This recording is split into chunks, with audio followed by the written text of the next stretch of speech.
All right, here we go. We're back with the second section of this playtest. I've taken the break and done some adventure creation stuff.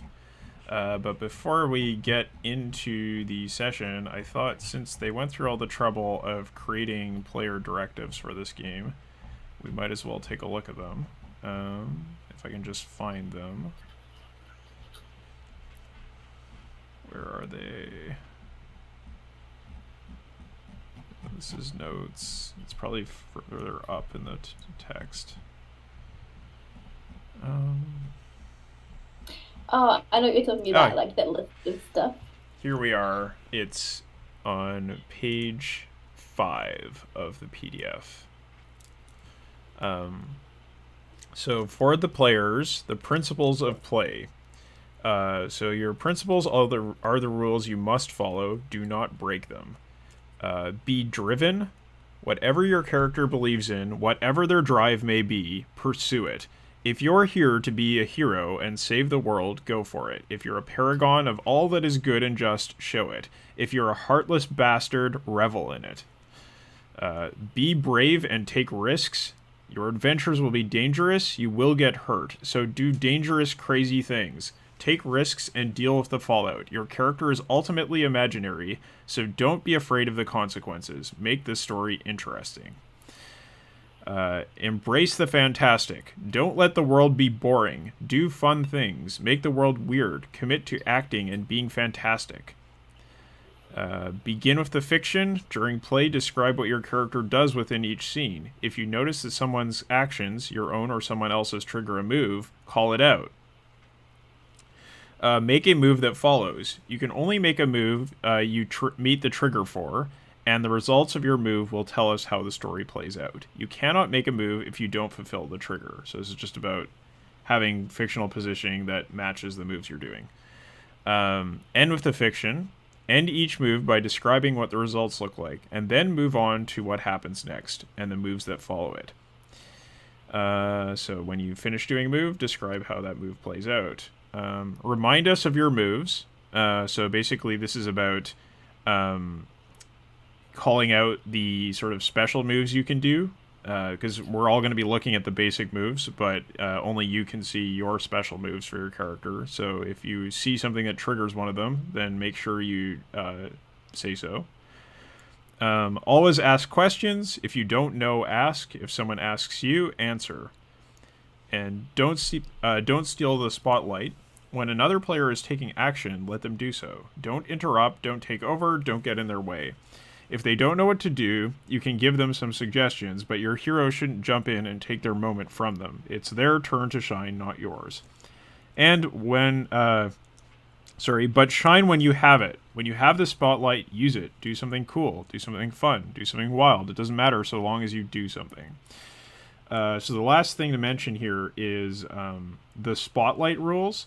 So this is something that's been added to the game from Basic Dungeon World. It was not in Basic Dungeon World.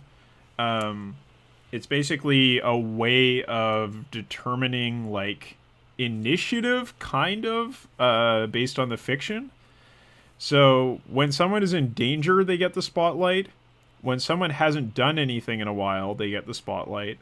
When someone has an idea, leaps into action, speaks for the group, or does something noteworthy, they get the spotlight. When someone's own actions put them directly into danger, they lose the spotlight, leaving their moment on a cliffhanger. When a player has the spotlight, they will describe what they are doing, and the GM will describe how the world reacts to their actions. You may need to make the moves to perform certain actions, the GM will say. The spotlight is a dialogue going back and forth until something has happened. And when their moment has been long enough, or when danger shifts elsewhere, or when another player has something to do, or when it would be a good cliffhanger, swing the spotlight. Don't let anyone keep the spotlight for too long. Share the spotlight often, and share the spotlight with everyone. Most of the game will be played while the spotlight is swinging, so manage the spotlight well. Okay, so I hope that all made sense. Basic kind of PBTA stuff, but they've kind of written it down for everybody. So since this is a playtest, I figure I might as well read the rules that were added. Yeah. I wish I had a good background of how they did it, but it sounds good to me. Okay. Yeah. So, as you should have noted, I guess, on pages 5 and 6, and yeah, 5 and 6 of the PDF, you will find all the basic and special moves in the game. In addition to that, you have your sort of like class moves, but the basic moves are the ones we're going to be using the most. And I think that takes care of most of the rule stuff. So I will describe to you sort of what adventure you've been sent on. So I think the game or the story sort of opens with a view of this city of the Azarans.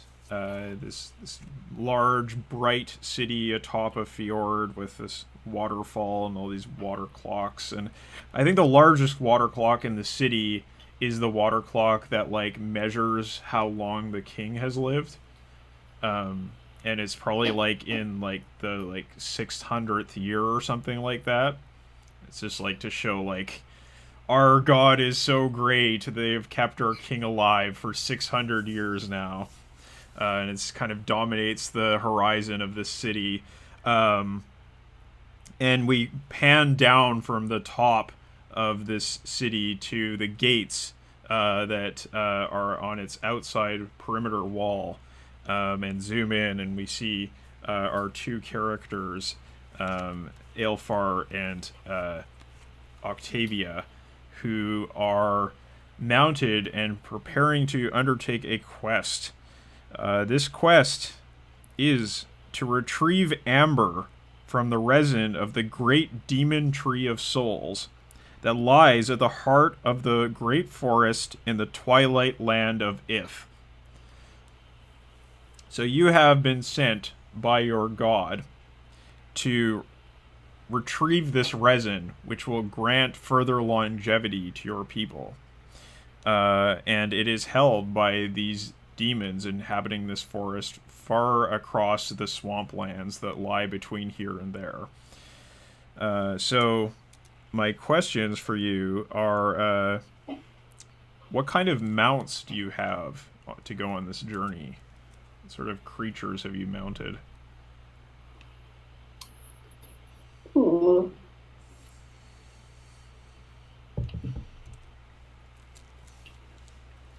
That's So, good for crossing swamps. or swamps, or I should say like marshland. It's more like semi-swampy land, you know? Like parts of it are like sort of semi-forested, parts of it are swamps. Um,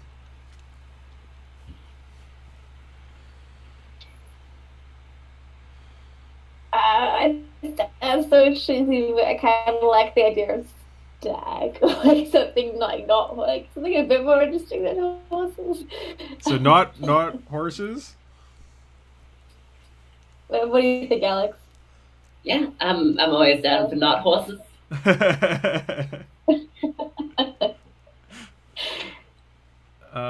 Okay. Um, So I don't know. So okay, well, all right. Maybe you undertake the journey to begin with on foot, and maybe you'll find a mount along the way. Maybe there'll be something that interesting that comes up to help you. Um, yeah. yeah, we'll see. Okay, so so first of all, I think you've probably had this vision. I think it was probably Elfar that had this vision about this amber that had to be retrieved from the demons in this forest. So how did you tell Octavia that she was destined for this quest? Um,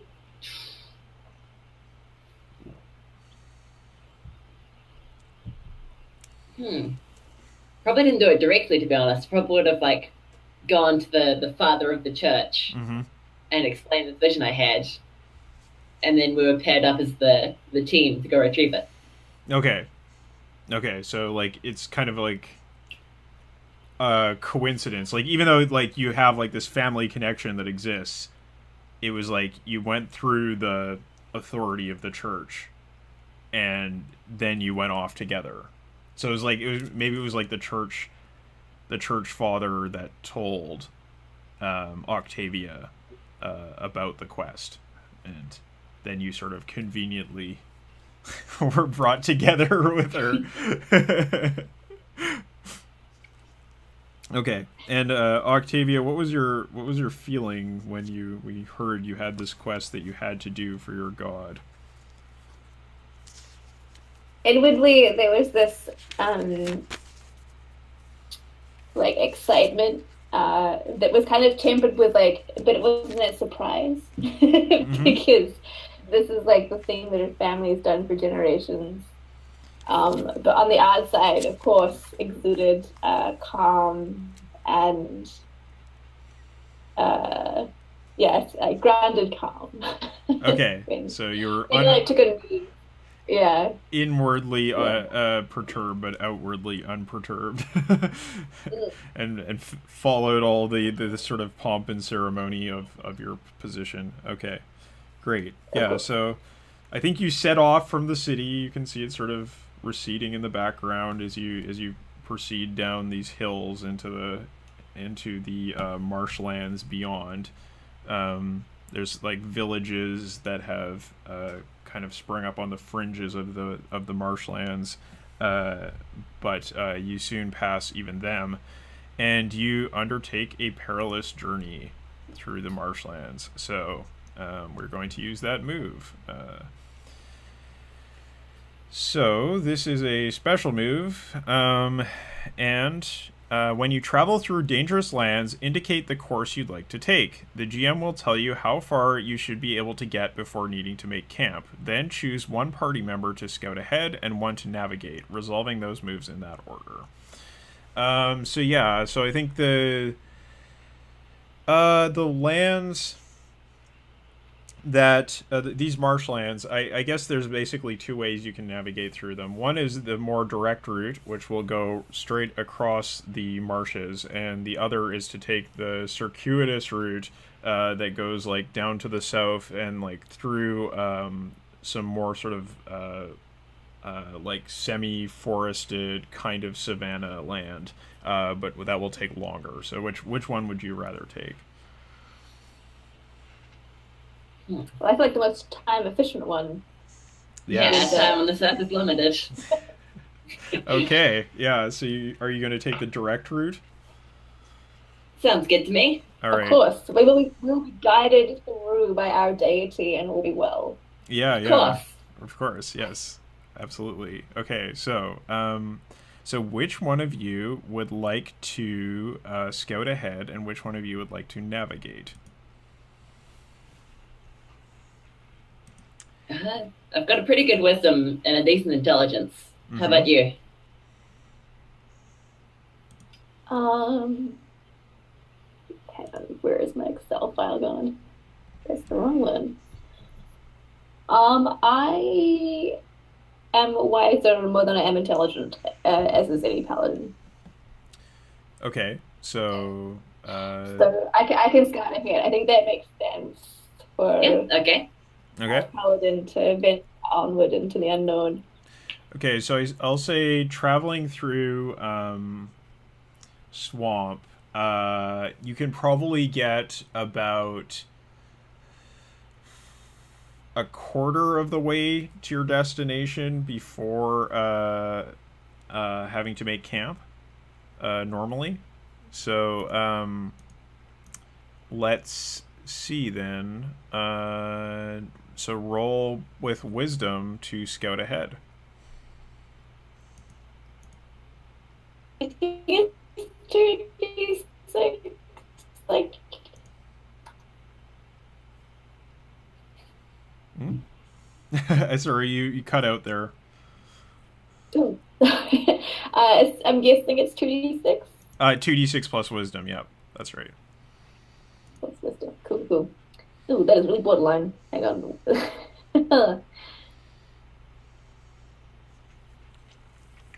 Ooh, that is a 5. Okay, so you got a fail. Upright. Interesting. Great way to start this. Okay. Some holy paladin you are. All right, so why don't you roll navigate, Aelfar. Roll with int, with intelligence. I got a 9. Okay, you got a 9. So on a 7 to 9, the GM chooses 1. You happen upon something strange, interesting, grim, or dangerous that the scout missed. That seems appropriate, because the scout definitely missed something. The going is slow, and you wander off course. The GM will say which and where you end up on the map. So I think I choose the first one. Okay, so Octavia, what is it that distracts you from properly scouting ahead of the party? Um,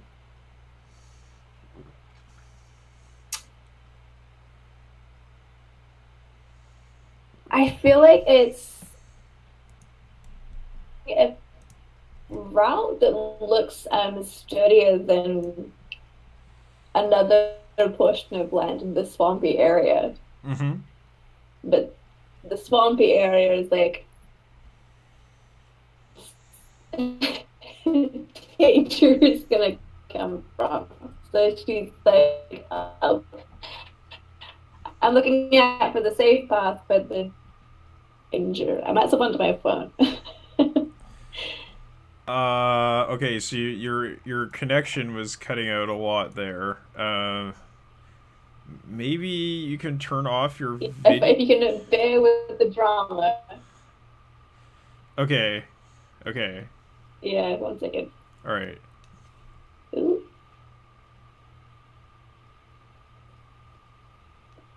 Ooh, okay. Hello. Okay. So, Octavia is distracted by what she perceives to be a safe route on her right, maybe. Mm-hmm.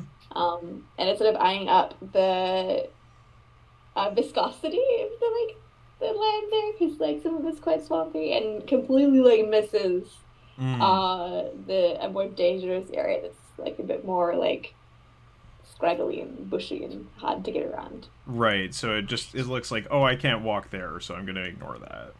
Yeah, exactly. Okay. Just carelessness. Yeah. All right. So yeah, I think you are traveling. The two of you are traveling. Maybe Octavia's like waving you ahead, like, okay, let's go this way. It's gonna be fine. You can sort of see this path that you could take through the swamplands, and it's when you've reached this sort of safe land and are walking, in single file, that you see a spear fly past your face and go sailing off into the swamp on your right. And you turn to look, and you find yourself assailed by a group of lizard men. They are, scaly and muscular and covered in all kinds of swamp weeds and creatures that have latched onto them as they've emerged from the murk that they swim through and live in. So what do you do? Ooh. I think without thinking of like if it's a good idea to break single file, Octavia's gonna like jump in front of Alpha and assume I guess like a defensive stance. Okay, sure. Yes, this is hail of spears that is incoming, and you move to defend. Okay. So let's take a look at the defend move. When you stand in defense of a person, item, or location under attack, including yourself, roll with con. On a 10 plus? Okay, so roll with con. Let's see how it goes. Excellent.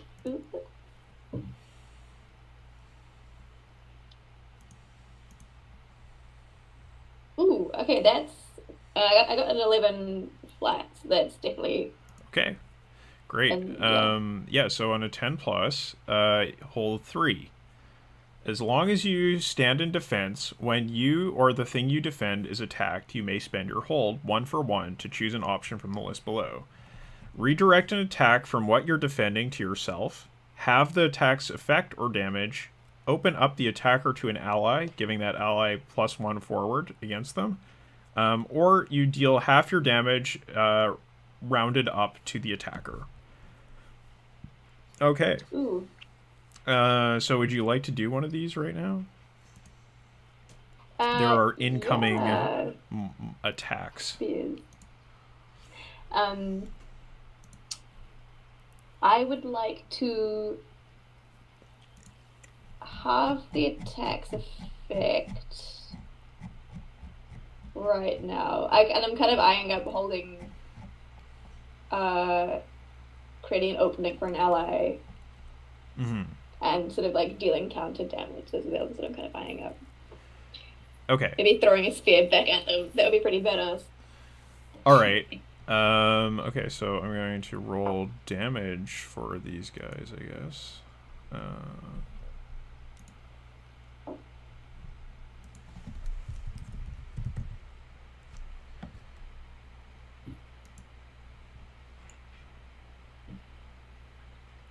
Just have to open up the dice roller. No problem.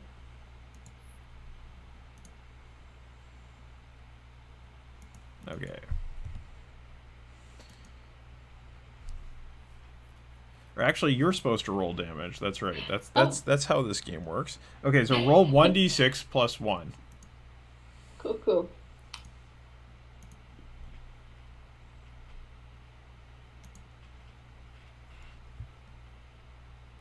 Oh, that is a 2. Okay, so you take 1 With the damage. Or do you have armor, cool. though? Do you have armor? I have scale armor, Which has an armor rating of how much? I think it's 2. Hang on. Um,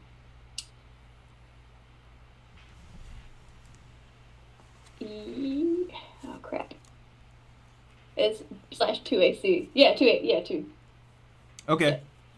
Yeah, so I think you bring up your shield to defend, and it just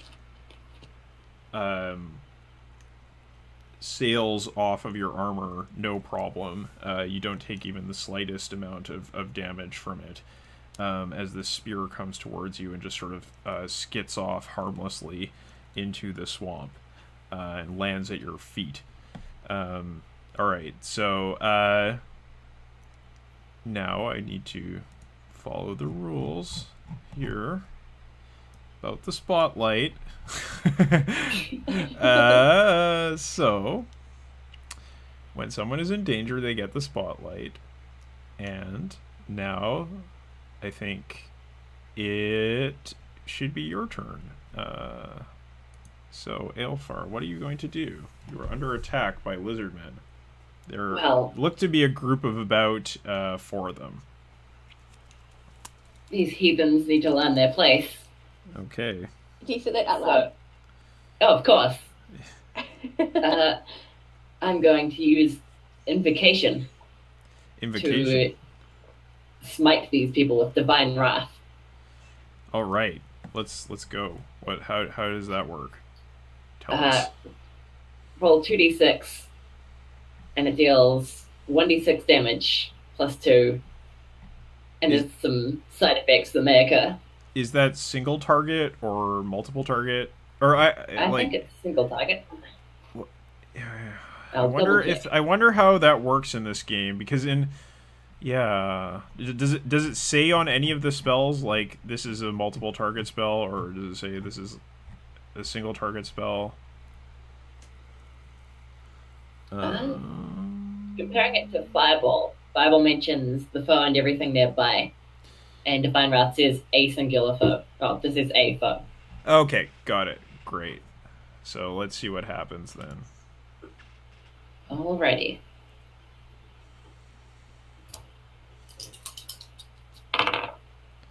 That is a 6. Okay, 6 damage. No, it's a 6. Wait, do I have to roll? Look. Is that with Um, your bonus? Yeah, that's a 6 with bonus for indication. So I think it's fail at summoning any power oh, force at right. So all. first you are rolling for invocation, and then you're gonna roll for damage, right? Yes. Okay. So you got a 6. So okay. So let's see here. You're getting Cleric. at me for being undivided. Invocation. So does it have a 6 minus? No. Chooses No. another. The invocation's risk comes to pass. Um. So interesting.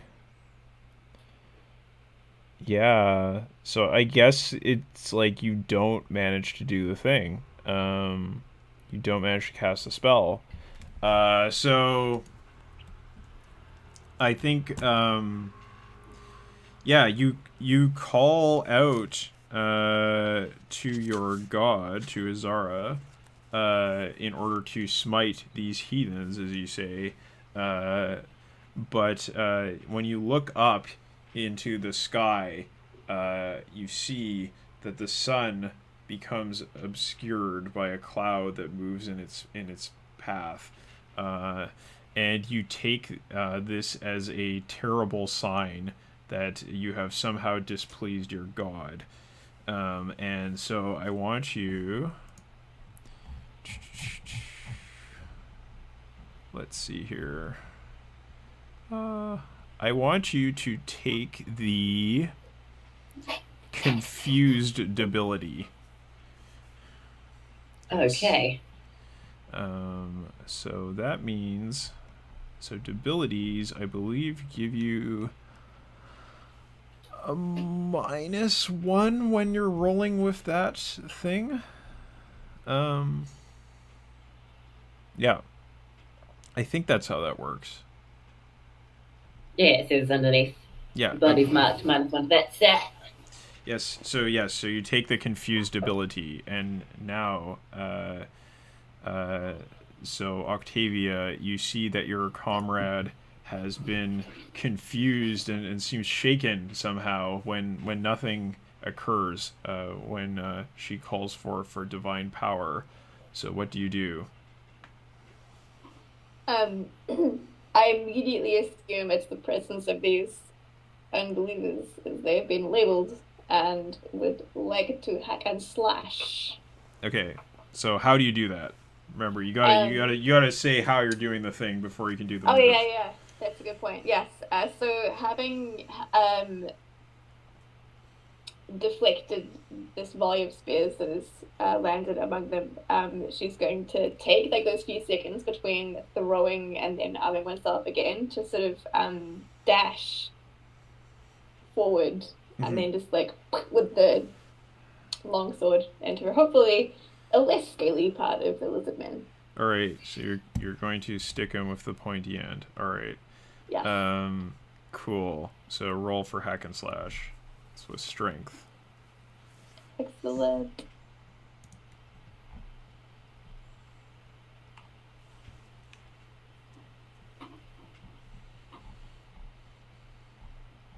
Neat. I think that's an 11. Okay, so choose one. You would avoid their attack against you, or your attack deals an additional 1d6 damage. So it's doing an additional 1d6 damage. These people need to be taken down. All right, so how much damage does your longsword do? Or I guess That the damage is based on your class. So you are a paladin, which means you do um, d6 plus 2. So you're rolling 2d6 plus 2 damage. and my longsword is a +1 damage as well. Okay, so 2d6 plus 3 damage. I'm gonna kill them. It's gonna be fun. Okay.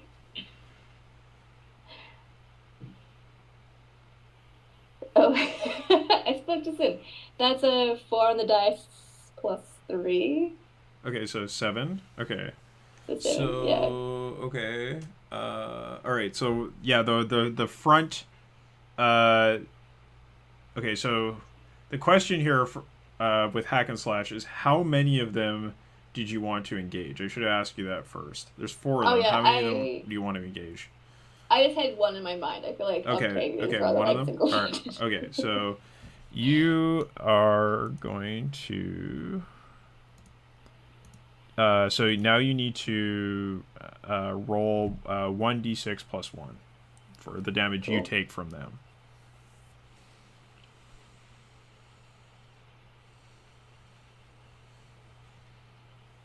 That's 2 on the dice plus 1 is 3. Okay, so you take 1 damage with the armor you have. Cool. Unless you want to spend a hold from your defend move to reduce that further. Or maybe you can't do that when you're hacking and slashing. I wonder. Yeah, that's how I read the rule because it kind of says as long as Yeah. you stand in defense. So I assume I need to like Okay. actively stand in defense. Yeah. All right, so these. So yeah, I guess it's 1 damage. Okay. Cool. All right, so yeah, so you take 1 damage, and they take uh, what was it, 7 damage, right? Yeah. So you run up and you get a good clean hit in on the foremost lizard man that you were charging. Your sword plunges deep into its flank, and you see it exit out the other end. But the lizard man is not yet defeated, and takes out a knife and manages to stab it in such a way that it gets in a little bit under your armor. So you feel a stab of pain. All right, so now, Aelfar, you have had your moment of doubt. You see your comrade charge forward into battle and attack the heathens. What do you do? Well, I mean, Azara is going to be testing me, right? To see Yes. if I'm up to the challenge. Right. So I'm going to charge in too with my Warhammer. All right. Let's see how this goes. So, how many enemies are you in charge? Are you engaging? And yeah, which ones? I'll go for the one that my comrade nearly cleaved in twain. Okay. So you Don't see hit me. this one that's engaged in combat. And they're stabbing each other, and you move out with your warhammer. So okay, let's see. Roll hack and slash. That's a 10. A 10. All right. Very good. So, do you want to avoid taking damage, or do you want to deal an extra 1d6 damage?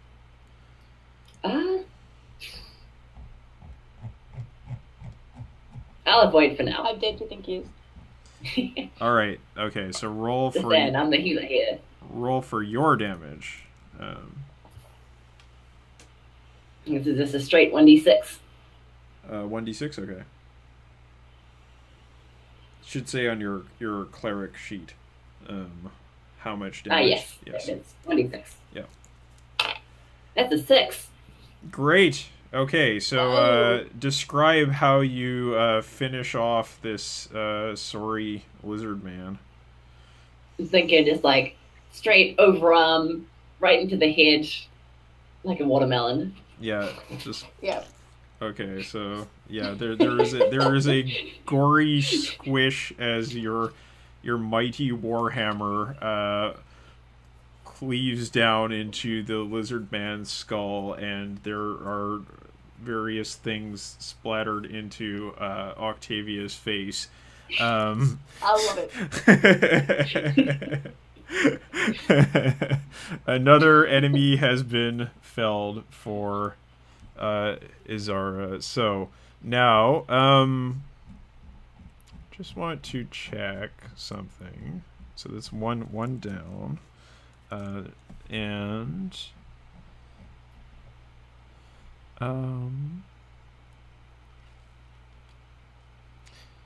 yes. So you chose. Okay, and then the quest. Okay, got it. Right. I was just checking your paladin stuff, so I was making sure I wasn't ignoring that. All right. So, one of them has been killed. The others, though, they are still ready to attack. So, Octavia, you've seen one of them die in front of you. What do you do next? Which is first gonna like do a nice sweep across her face, which kind of smears like the lizard man blood a little bit further. Uh huh. um, and then I think she's gonna get in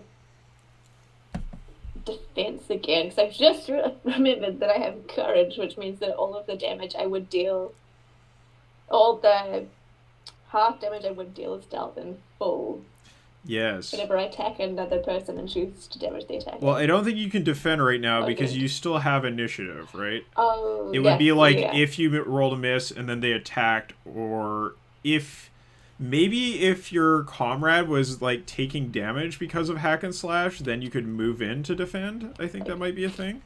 Yeah, but Yeah, I don't in think that case, you can she's just definitely say just I gonna. defend. Like, yeah, Okay. yeah, Then yeah, she's definitely gonna just like wipe the blood across her face uh and huh. then let out a nice like healthy battle cry and then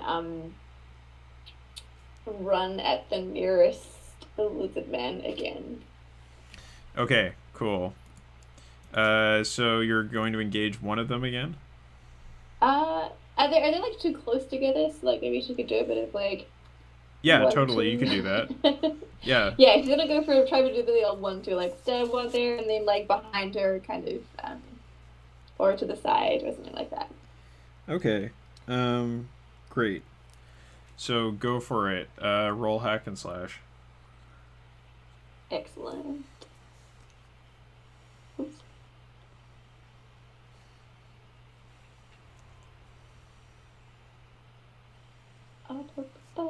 That's a 6 on the ties. Plus 1, so that's a 7. Okay. Okay, so you got a 7. All right, so Mhm. that means that I believe you take damage. You deal your damage and take damage is usually how it works.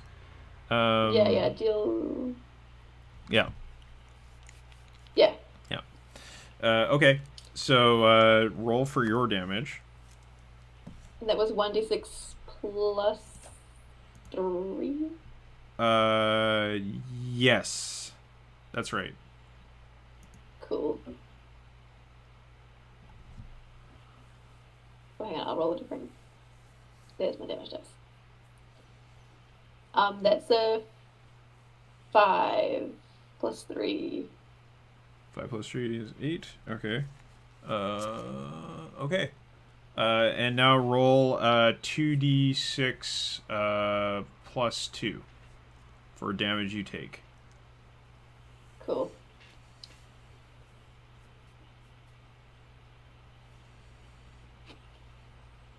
Oh, jeez. Rolled a 12. Oh! I just get pounced on, apparently. How much HP do you have? I think I have like 22. I have 21 currently. Okay, yeah. Can I use So divine that intervention on this What does that do? to prevent damage or negate damage once per Oh count? yeah, you can. You totally can. So Oh my okay, God. so I think what happens is that Octavia goes and does this dual attack against the two lizardmen, and you slice them up good, but they come for you in their dying actions, and they bring their knives up to plunge them into your face.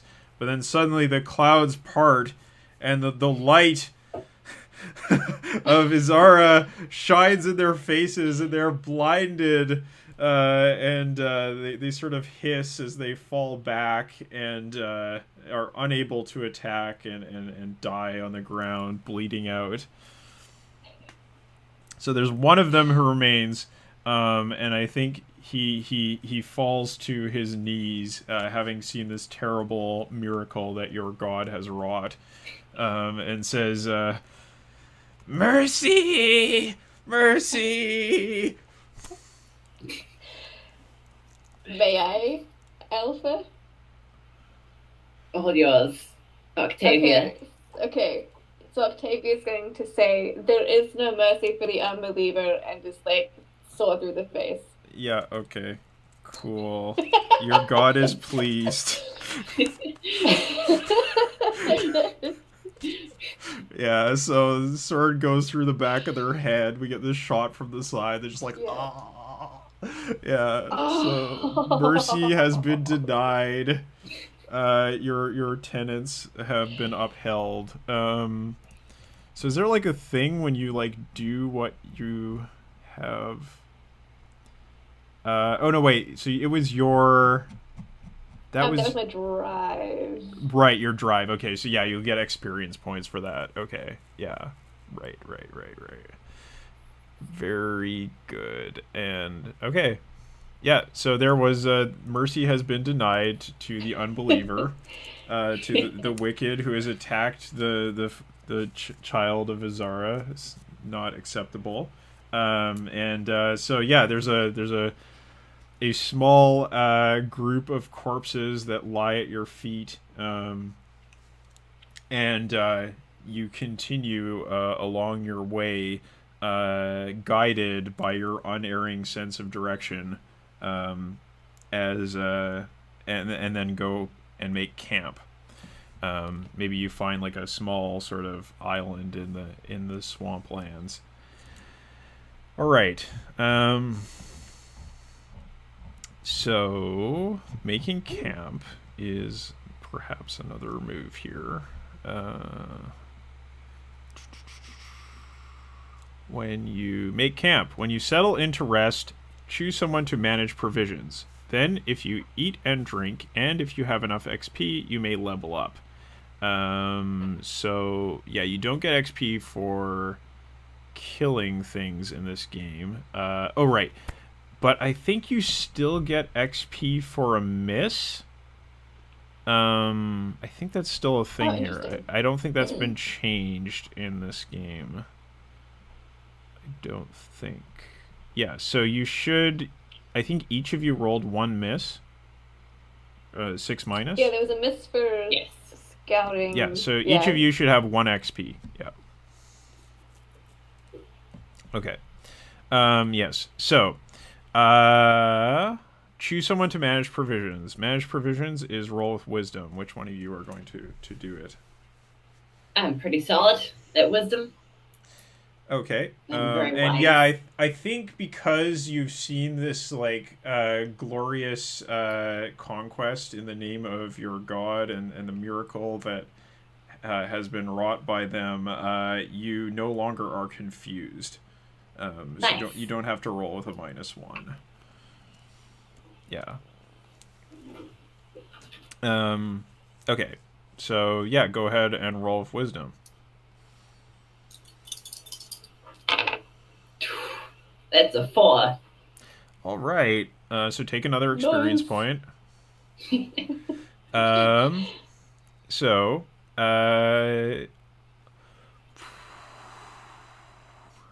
on a 7+, the party consumes the expected amount of rations. Yeah, okay. So, I guess describe how you managed to waste some of your provisions.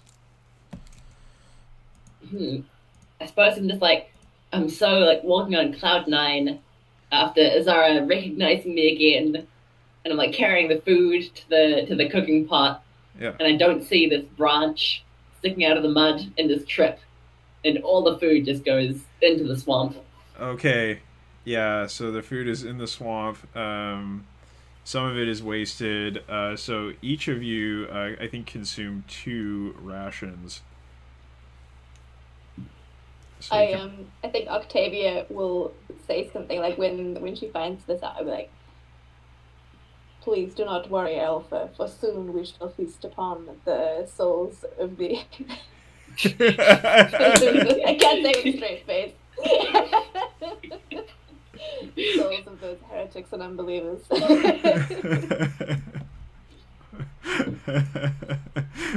Yes, it's like we have no requirements for material sustenance, for we shall feast upon the souls of the unbelievers.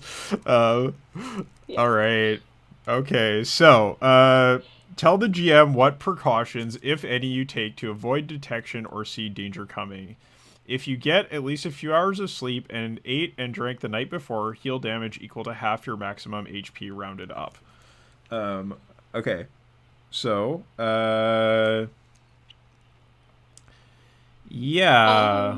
What kind of precautions do you take? You're on this island in the middle of the swamp, swamplands. I guess shifts make sense. So you're Like, gonna just keep a watch.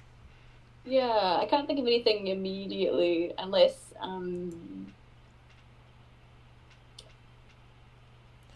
yeah. All right. How about you, cleric? You need divine Yeah. I inspiration? don't have any magical powers for keeping us safe at night. I just deal strictly in murder. Okay. Cool. Good stuff. All right. So now, yeah. Why don't we do this? When you take watch and something approaches, roll with wisdom. So which one of you takes first watch?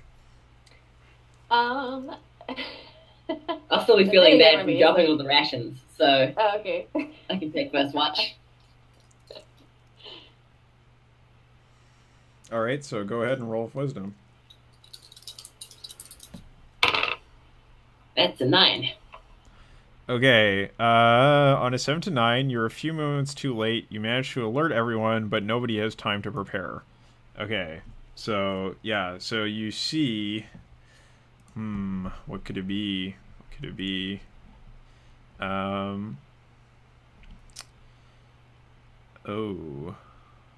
Yes. So I think what it is actually is that from the center of this island emerges you start to see it bubble up out of a puddle, and maybe it's actually a puddle where the food previously landed earlier in the evening, and this creature starts to emerge, this kind of shambling, disgusting humanoid figure. It comes out of the ground, and there's a horrible sucking sound as the mud begins to form into this monstrosity. And so you see it coming, but you are not able to get the drop on it. Octavia, maybe you wake up with a start as you hear your companion take notice. She's like flailing around for her sword and shield. Yeah. The effect of like, get back, your greatness. This land and water is tainted. Yes. So let's see here. I have to calculate how much life this thing is going to have. So it is... Yeah, I guess that's about right. Okay. Well, I'll go with the original Dungeon World life amount. I don't know if that's going to be okay, but we'll find out. We'll find out. Yeah. Learning experience. Yeah, okay. So this monstrosity has appeared beside you. It's kind of like it's put into stark relief by your campfire, and it starts to shamble towards Aelfar. What do you do, Aelfar?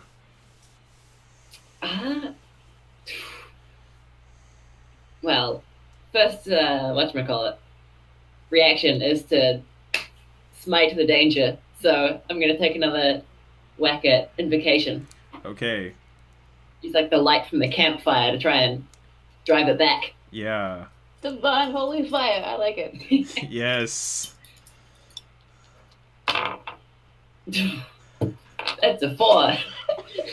Okay. You're really not that pious and holy. It's gonna be bad. Yeah. Let me check here. So your defend move, I don't think you keep that hold at this point in time. I think it's just for that engagement, but let's see. I would assume so. Yeah. I'm not sure what it says, but I would assume so.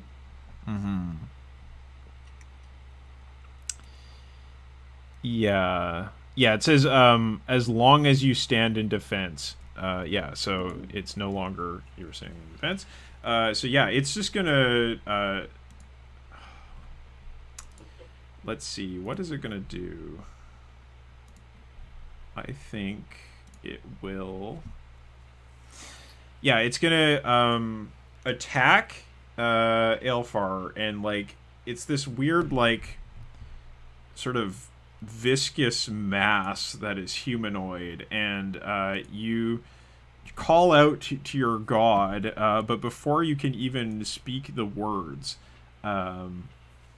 the mass, this shambling mass, sort of like falls on top of you and tries to drag you down into the muck of the swamp beyond. And you fall backwards, and you're kind of like clawing to try to avoid drowning in the mud. And the impact of it does considerable damage to you as well. So I think you're going to take, should be like D2d6 plus, or it should be 1d6 plus 4. Yeah. Alrighty. Oh, that's a 10. Okay. Yeah. So you get hit hard. Do you have any armor? I have 2 armor. Okay, so you take 8 damage. And remember to mark your XP if you didn't already. Sweet as. Yeah. All right. So Octavia, you see your friend go down, flailing into the muck. What do you do? Oh, is the thing still holding on to her, or is she? It's like, kind of hard stuck to in the tell muck? what the thing is and what the mud is at this point. It's kind of like just sort of like merged into the muck of the swamp, and is like weighing her down and trying to drown her. In that case, she will definitely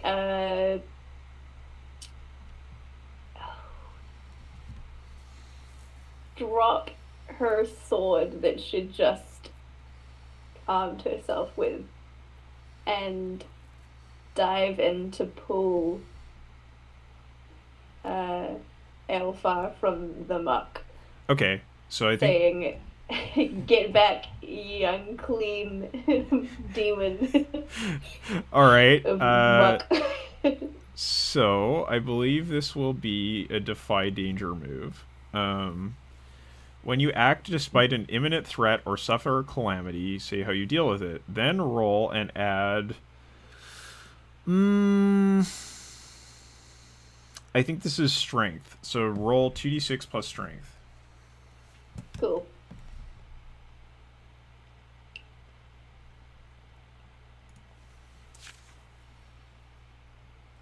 Ooh, that's a 10.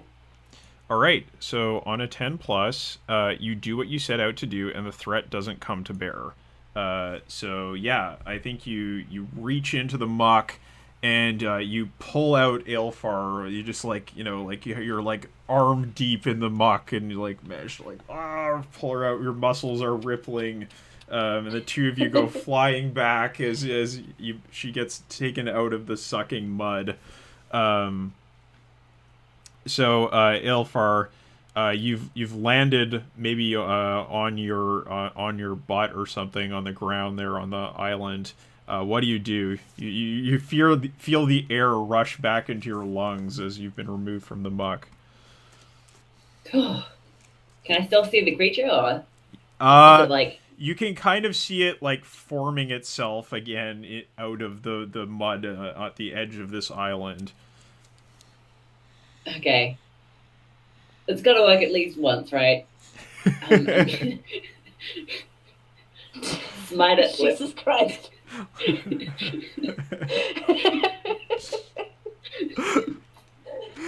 holy light. Sorry, it's got to be there for me, right? Yes, I'm the holy cleric. you are. Even though your ornate robes have been considerably soiled at this point. Covered in mud. Alrighty. That's an 8. Okay, that is a hit. All right. So what happens now? Uh, I pick one from the list of 3 things, and then you Yes. pick another. Okay. So, what do I not need? Who needs to be smart? I'll be dazed, so I'll pick the effort is physically taxing Mm-hmm. and become dazed. Okay, and I pick one. So let me see. Where are the spells that you have? Where is that described? What? Or I should just ask you, what is the invocation's risk? The risk is it usually does 1d6 plus 2 damage and drives the foe back. Risk is it only deals 1d6 and doesn't drive them back. Okay. Yeah, no, I think the more interesting thing here is the power drains you. You take -1 ongoing to invoke until you have some time to pray and clear your head. So yeah, it's probably like you've been trying, like you've been trying to get this invocation out. You've been trying to commune with your god, and you've just been frustrated again and again. And you put all your heart and soul into invocating Azara's power. And it's like you've been pulling on the starter for an engine again and again. It just refuses to start. It's been stalling, but then it roars to life, and you feel this incredible light, and this kind of like almost orgasmic power explode through your body as the campfire roars to life, and it sends fire flying over towards this muck, and you're just dazed and completely overwhelmed by what has happened. So how much damage do you deal? Let's have luck. If you roll a 1, I'm gonna laugh. Huh? That's a So 6. if you roll a okay. All right, you do 6 damage. Okay, so it is. All right. Gotta get out my calculator here so I don't mess it up. Okay, yeah. All right, so it's that much. All right. Okay, so yeah, so the shambler has been trying to emerge from the swamp, but then the fireball comes flying towards it, and part of the mud just sort of like evaporates away, but then it continues to come back up again.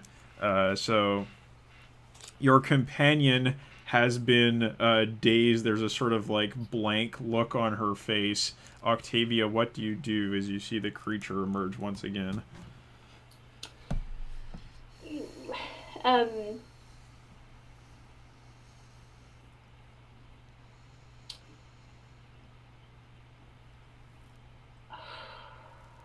I think she's going to, not really having an idea for how effective swords will be against a muck monster. Mm-hmm. Reach behind for her sword and yeah, just do like a brandishing sweep. Mm-hmm. Rather than like a focused stab, just like a brandishing sweep to try and like fuse its form as she's just seen the fireball kind of like melted a bit. All right, so roll for hack and slash.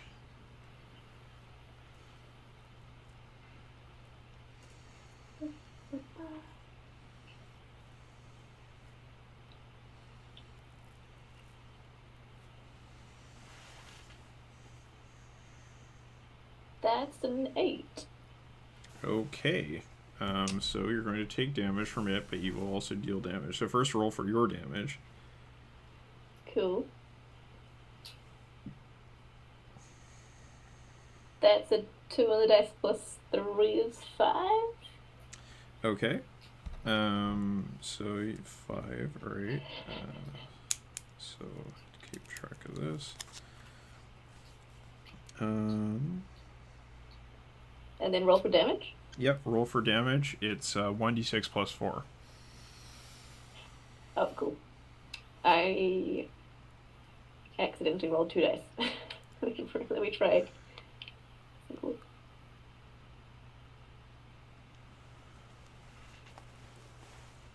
That's a 3 plus a 4, 7. Okay, and you have 2 armor, right? Yeah, yes, so So 5. 5 damage, yeah. Excellent. I'm on 16 life. All right. Yeah, so Yeah. you swing at it, and it does go through it and it kind of parts some of the mud away, but at the same time, it kind of it swings back at you, and you take a blow to the side of your chest. Terrible bruising blow. I bet it's a bit winding, like... Yeah. Yeah. Like, ugh. Yeah. The mud monster has got you. I would include, yes. Okay, so Aelfar, you've managed to recover yourself to some extent after having been overcome by your god. What do you do next? I'm just so happy that worked for once. You're still not gonna push my luck on this one though. Azara helps those who help themselves. I'm gonna come in beside Octavia and take a swing with my warhammer. Okay. See if I can splatter the mud around a bit.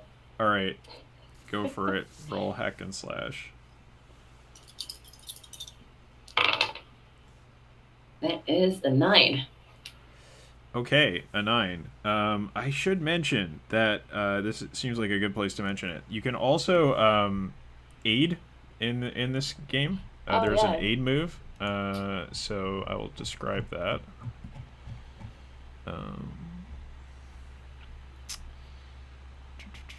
Yes. When you try and help another PC's action, roll plus bonds. On a 10+, they take +2 forward. On a 7 to 9, they take +1 forward. Regardless of the outcome, you will be exposed to any risks or costs associated with their actions. So, if you like, you can try to aid here and go for, instead of a 7 to 9 result, you can try to get a 10+. Yeah, you totally. you got a 9, right? Yes. Yeah. Okay, so roll 2d6 plus 2. Yeah, she's definitely coming at it with like a foot or a boot or something, like trying to kick it at her from like underneath its like muddy feet. Wait, who's the one that rolls the 2d6? That will be Lauren. She's aiding. Yeah.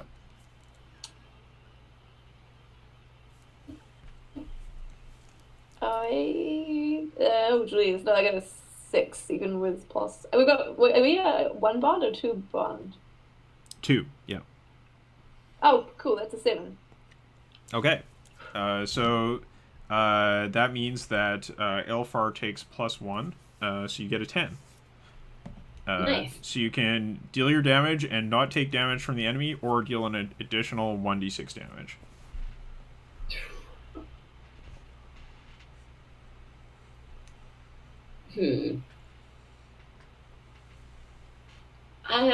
I'm feeling a little wimpy. Let's go for just 1d6. Okay, so roll your 1d6. That's a 4. Okay. So yeah, you managed to hack off like a considerable portion of the mud, and thanks to a little bit of help from your paladin friend. But the monster is still coming. I think it's going to make an attack. So yeah, let's see. Or should I do that? No, go ahead. Octavia, go ahead and what do you do? Yeah, I feel like she's panting, right? Like she's overcome from like being winded. Uh-huh. Is a little bit tired. Um, and after Aelfar does this blunt blow to it, it's gonna just try and do another sweeping cut, since that seemed to help a bit disperse this mud. Okay. Go ahead and roll hack and slash again. Excellent.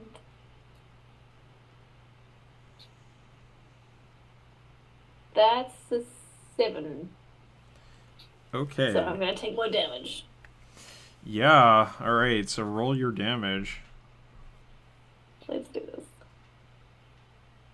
Okay, that's a 3 plus a 3, so 6. And then 1d6 plus 4 for the damage, right? Yeah. Cool. Ah, yes, I rolled a 1. So that's 5. That's scary. Okay. Yeah. So you Minus take the 2? 3 damage. Yeah, Yeah. You take 3 3 damage. damage. Yeah, so it doesn't manage to get a very good hit on you. Maybe like you deflect it with your shield or something. Or do you have a shield? You don't have a shield, right? You just... I didn't grab it, but Yeah, you managed to like parry it somehow with your backwards, sword. yeah. Yeah. I carried the mud. Parry mud. Good visual. Yeah. Yeah, so you do a big sweep and then like you maybe it's like it's going to try to hit you, but you like bring your sword around again and like cut it when it's like trying to punch you, and so some of the mud goes flying off to the side. I love it. All right, Aelfar, what are you gonna do? It's looking pretty weak now. The mud is not forming as swiftly as it once did. Alrighty. Hit it or to smite it? These are the questions. I'll go for another whack. Okay. I'm just saying, if you hit it with divine fire, it might be something your god is more into. That's all. Oh yeah, true. How can I betray Azara like that? Goodness. Or I could try curing wounds. Yeah, you I've can do actually that done as that well. before. Why not? I'll take a step back and support my paladin friend. Okay, so you're rolling at a It's the same minus. invocation. You're rolling at a -1 right now. Is that right? Yes. Yeah. I put Oh, that God. in the wrong text box. This is not going to end well for old Octavia. Okay.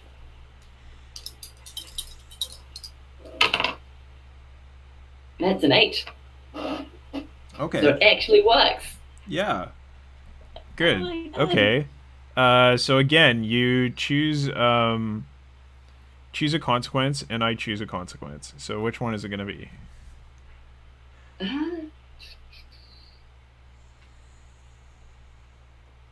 These all sound like pretty cool abilities. Let's go for shaky. Why not? Okay. So you're shaky. That's dexterity. Is that right? Yes. Yeah. Okay. And I will choose. So what's the invocation's risk? It's either halved or the effects are only temporary. Okay. Yeah. Okay. So I will decide that it's halved. Yeah. Like, I feel like Okay. it's like the fire was the campfire was spent attacking the monster, and so the flames that of the sun that you try to summon, it's in the middle of the night and they feel so far away, and your invocation is only partially felt. So how much healing do you do? 1d6 plus 2. Okay, so we'll do half of that. That's 5 total. Okay, so you do 2. You get 2 HP back. Aren't you happy, Octavia? I I'm very happy. I feel the sun strength reflected in the moon, meaning that we are unstoppable amongst even like the toughest of foes in the middle of night. Yes, you feel the light well up within you. All right, so what do you do? It's your choice. Well,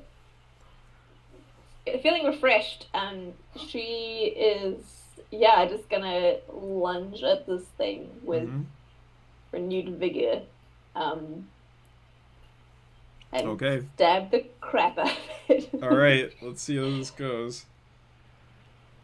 Please roll high. Please roll high.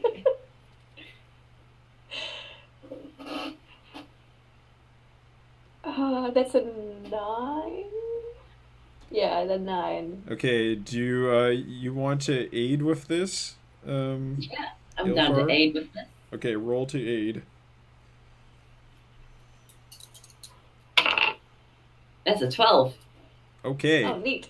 so you get a 11 on your hack and slash. Okay, so you can either not take damage, or you can do an extra d6 damage. She has to do an extra d6 damage. This thing has to die. All right, go for it. 2d6 plus 3. Yes, yes, please. Watch me roll snake eyes. Almost. I rolled a 2 and a 1. All right. So you do 6 3 damage. 3. Yeah, okay, and it's going to do its 1d6 plus 4 against you. Oh, Christ. Oh my god, I'm sleeping all the dice. Oops.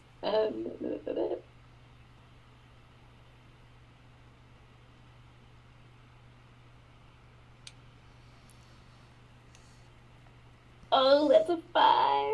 Plus 4 is 9. Minus 2 is 7.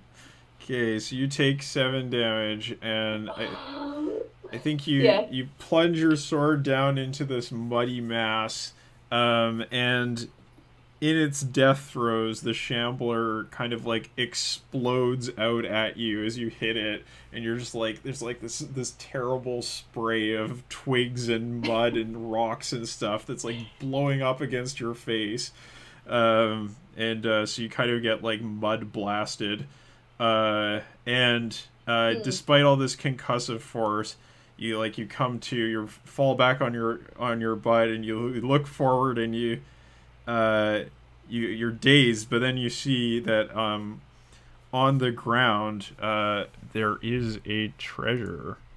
So let's see. Ooh. I want to see what kind of rules they have for treasure. While you're doing that, I feel like the atmosphere is now like death quiet. Like just all that fighting is fallen away like crickets, and then like the sound of our own ragged breathing, like Right. Yeah, totally. Okay. So I think I'm supposed to roll a d20 here. This is weird. That is very odd. Yeah. Okay. And I got... Okay. Yeah, so I think that you find on the ground, like you're heaving and panting and exhausted, and maybe it's maybe Elfar, you're the one who like looks down and can get a clear view of this. It is like a fine gemstone that has been cut. I think it's like probably like a like onyx or something. It's like this black stone that you find that has been left behind by the shambler. It's quite large. It's like this big or something. Good to know. Mm-hmm. Okay, so that it is... Let me roll this up. Or you can roll this up. 2d6 plus 2. 4. Okay, 4, so it's worth 40 coin. Nice. So, although it may have some other effects you're not aware of. Right? It's just that if you did want to exchange it for coin, that is how much it would be worth. We have no need for coin, only the need for a cleansing hot bath. Yes. You won't find one in this land, unfortunately. So yeah, so you probably take your mud-covered body over to your cot and collapse for the night, and then in the morning you feel the merciful rays of Azara's sunlight on your face, and you awaken, and you prepare yourself to continue your perilous journey. I feel like the mud's like when you have a mud mask that you've left on for like a little bit too long and it's like real flaky and stuff like that. It's just all over. It's a bad feeling. Oh yeah. Yeah. Totally. And blood. Yeah. It's man, for a paladin, you sure are pretty dirty. Yeah. So. Perfect. Yeah, so rather than properly undertake a perilous journey, in the interests of time, because we are doing a one-shot, I think we are just going to jump forward past the swamplands and move on to our next sort of set piece. But on your journey to the forest, what is one thing you see that reminds you how barbaric these lands are?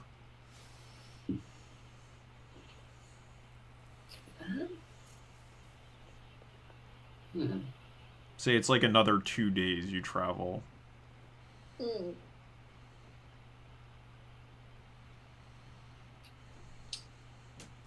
I kind of feel like for Octavia coming from this lush fjord of like nobility and these grand white towers, what's really barbaric is the jagged rock faces or like like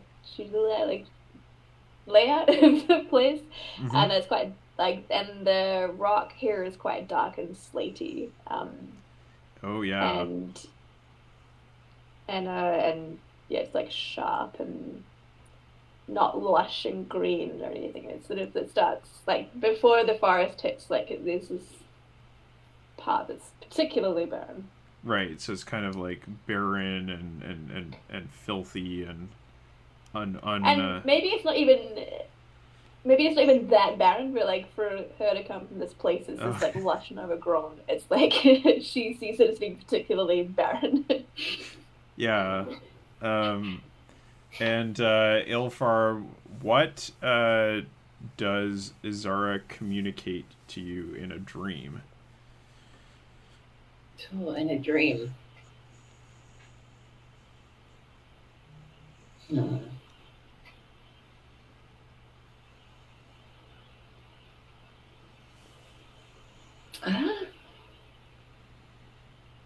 mean, like information or just like a general thing? Could be either one. What do you think is interesting? I feel like Azara would be pretty displeased with Alpha so far. Like, hasn't been pulling her weight. So it'd be like a cautionary message to pull finger, step it up. Yeah. So how does that manifest? Like, what kind of how do you get that message in your dream? It'd be like a vision of a blinding white light, like an uncomfortable burning sensation. Oh yeah. Yeah, it's like you get some inkling of what it must feel like for the unbelievers to be sacrificed to Izara. Yeah. You feel some fraction of its terrible power. All right, cool. Yeah, so I think you come up to the edge of the forest of If, and both of you should mark 2 rations consumed. And also clear 2 debilities. if you have them.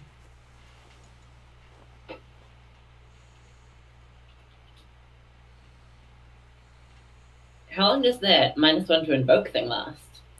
I think that says it on the cleric move. And do we heal any damage over these? Oh, right. Yeah, you should heal your. I think if it's 2 nights rest, you should heal your full HP. I was on 8. I would have died in probably 2 more hits from that one Yeah. monster. That was amazingly brutal. Yeah, it's until you have some time to pray and clear your head. So you do clear the -1 ongoing. Nice. And as for make camp, yeah, heal damage equal to half your maximum HP rounded up for each one of those. So you should be at full HP now. Yep. What does it look like? What's it look like when Alpha prays? I'm just really curious about that. It has to be done at midday, of course. Yes. Good. Maybe it's like spreading out in a starfish to accept all of Azara's love. Yeah. Well, I can think of it as SpongeBob's episode where it's like photosynthesis. Like it's here. That's pretty good. I like it. Yeah. You like put your watch on your chest and spread out. Yeah. Oh, it's incredible. Well, yeah, it's kind of like doing like sun salutations, right? Yeah, like, yeah. Yes. Yeah. Yeah. Good. I love that. All right, cool. So yeah, so I think you come to the edge of this wood. It is as foreboding as the legends have said. It's a very dark and dense wood, and the light of the sun does not penetrate far within it. You've heard that this place is home to all manner of creatures, that is populated by demons, sprites, dryads, and even some Selkie who had managed to escape the righteous wrath of your people. And you wonder to yourself which, if any of these, you will encounter on your way to the center of this dark place. I guess now would be a good time to roll to undertake a perilous journey. So let's do that again. Awesome.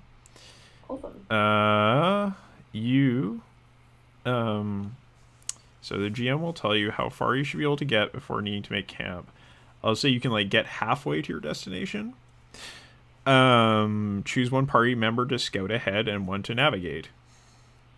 And I think in the case of navigation, Octavia, you should be able to navigate without rolling.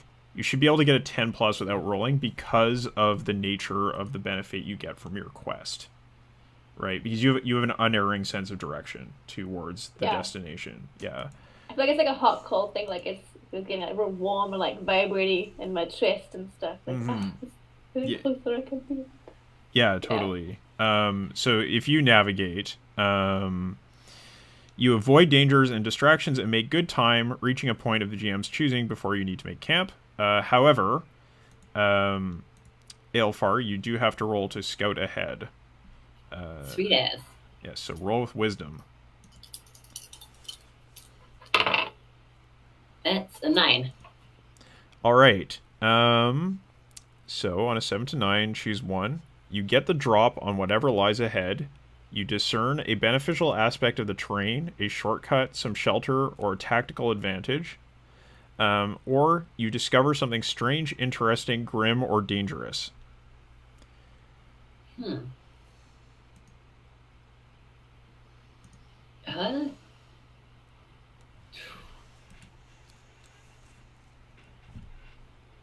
Maybe like just as we're getting towards the end of the day, I Mm-hmm. found like a nice clearing where we can make camp.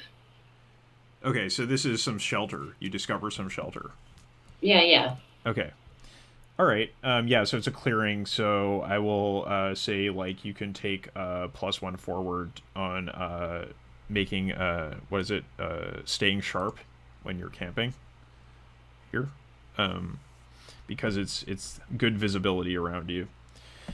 All right. So yeah, you're gonna make camp. If you have enough XP, you can level up. Oh right, and you need to choose someone to manage provisions. So who's going to manage provisions this time? I did such a fantastic. Oh, I would like to give Alpha the opportunity to like because they've been seeking redemption this whole time. They've not been doing so great. So like this would be a great opportunity for Alpha to do good this time. Well, if you're going that far, guess I got it, don't I? All right. Divine camp making. Let's roll. Roll with wisdom. That is a 13. Okay. On a 10 plus, also choose one from the list below. With a little bit of careful management, you reduce the amount of rations consumed, or with some well prepared food and camaraderie, everyone takes +1 forward.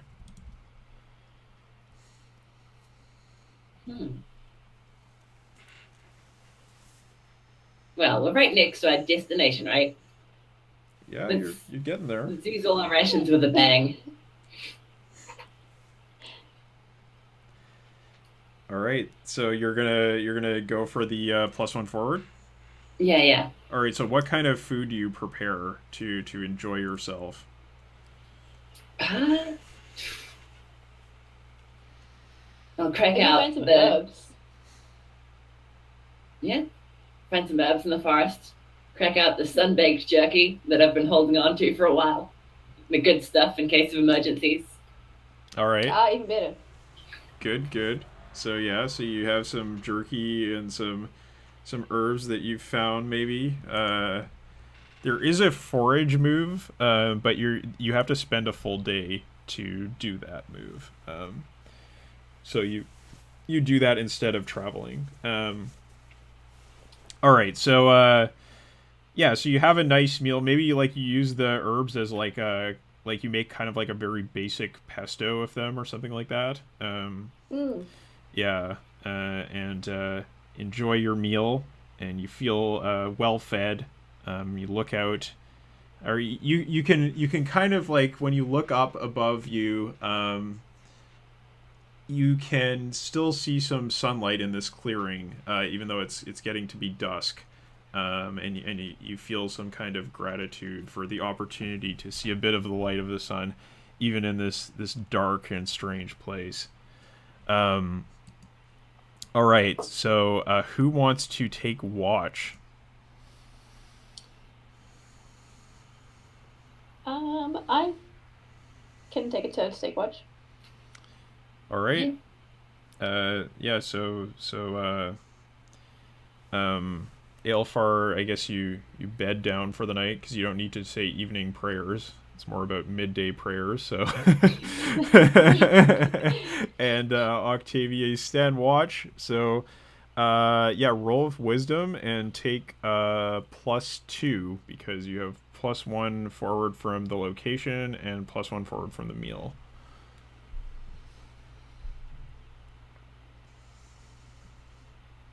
Oh, good. That's an 8. Okay. So uh, on a 7 to 9, you are a few moments too late. You manage to alert everyone, but nobody has time to prepare. So that's even with the extra +2, right? You got the 8. Okay, Yep. so all right. Yeah, okay. So I think what happens is that um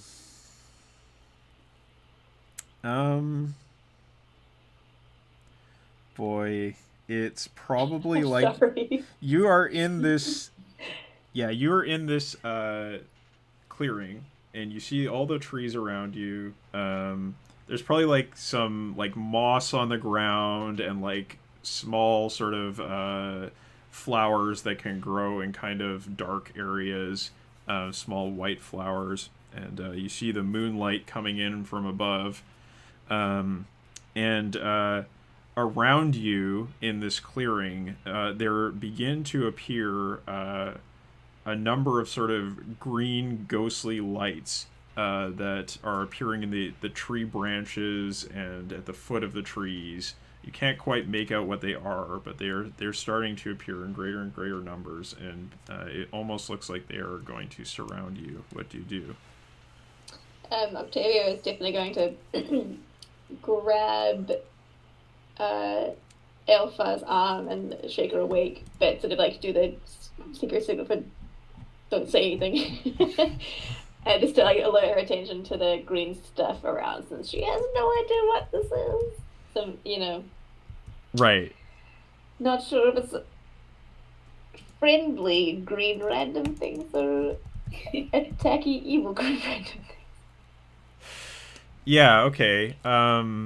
So you But maybe grabbing the sword just in case. grabbing your sword just in She case. doesn't really have a reason to, apart from the sheer number, she doesn't really have much of a reason to suspect that they're going to unleash. Yeah. Okay. So I think what happens is you where is your sword? Is it like on the ground or is it? Yeah, I kind of feel like she must sleep with it sort of. Okay, so Oh, no, you it's right, she's you were keeping watch. you were Oh, yeah, standing right, watch. So where do you think it right. was? Was it like at your on your belt or? Yeah, she would have it on her belt if she were keeping watch. Okay, so yeah, you go to pull out your sword, and you find that your sword is not there, and you look around, and you see that the sword is sort of floating off into the air towards the edge of the grove, and you hear from behind you as you turn to it a little bit of laughter. You just hear like It's also... She's still gonna like sort of whip around her, then whip back, trying to figure out where on earth this laughter's coming from. okay. So yeah, why And then don't maybe make a grab for this sword. you might as well roll to believe this is still a thing. Discern realities. So yeah, Ah, roll awesome. when you closely study a situation or a person, roll with wisdom.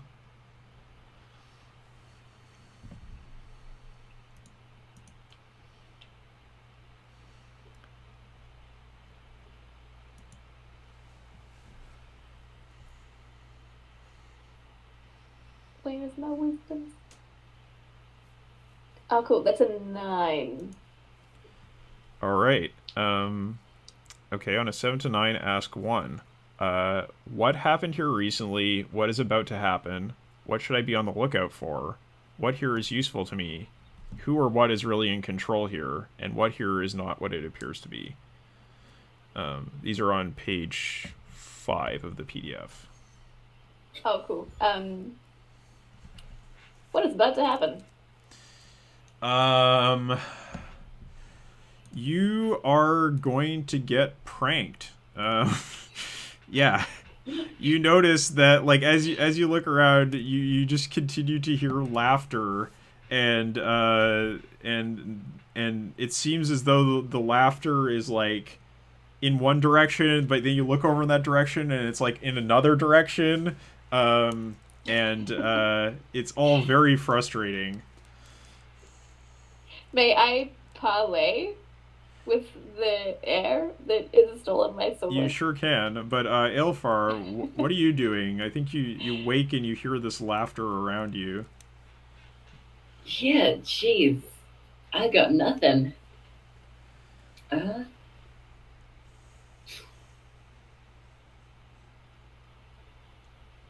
I'll just get my warhammer ready and like go back to back with Mm-hmm. Octavia, ready for Okay. something to come out. So I want you to Roll to defy danger. I think this is probably.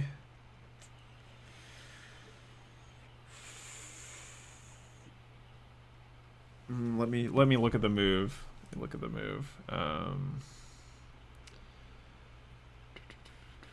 I think this is defy danger Constitution. Yeah, roll of Sweet Constitution. ass. 12. Okay. Yeah, so you do the thing. So yeah, you manage to pull out the warhammer, and you feel like a strange kind of influence that has it kind of reaches at it, but then you stand firm, and it recedes. So Octavia, you wanted to parlay. Yeah, I would like to threaten the threaten the heir that has stolen my sword. Well, in that case, I think you might want to use your paladin move, I am the law. Oh yeah, I forgot about that. Yeah, that sounds like Thank you. that's kind of what you're doing here. Um, yeah, so that is when you give an NPC an order based on your righteous authority, roll plus charisma. So tell me, what is the order that you give them? Um, that is property of the divine, and I demand it be returned to its rightful owner. Okay, so roll with charisma.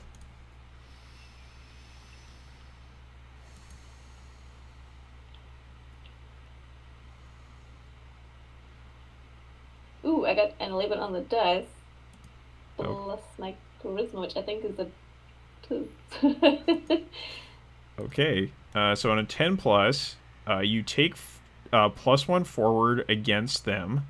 And also, the GM chooses one. They'll do what you say, they'll back away cautiously, then flee, or they'll attack you. Um,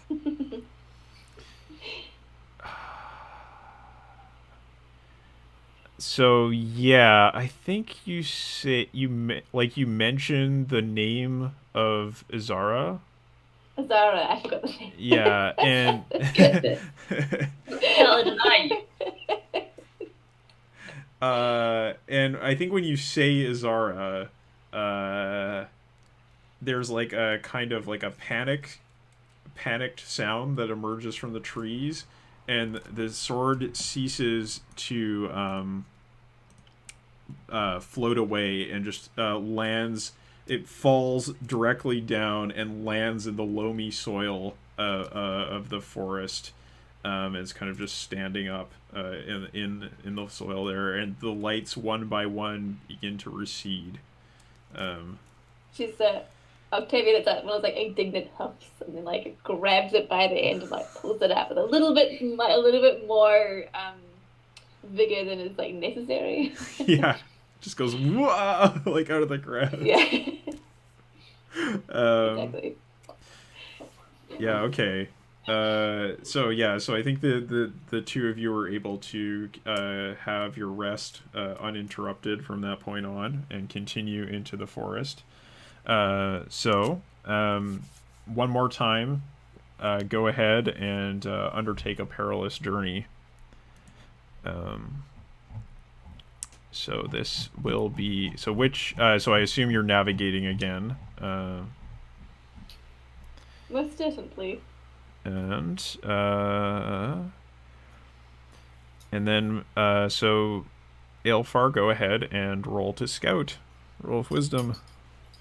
Okay. That's an 11. All right, an 11. So very good. Choose two. You get the drop on whatever lies ahead. You discern a beneficial aspect of the terrain, a shortcut, some shelter, or a tactical advantage. You discover something strange, interesting, grim, or dangerous. The GM will say. Uh, should we try getting the drop and discovering something? Okay. Sure. Um, so you want to discover something strange, interesting, grim, or dangerous? Sure, why not? Okay.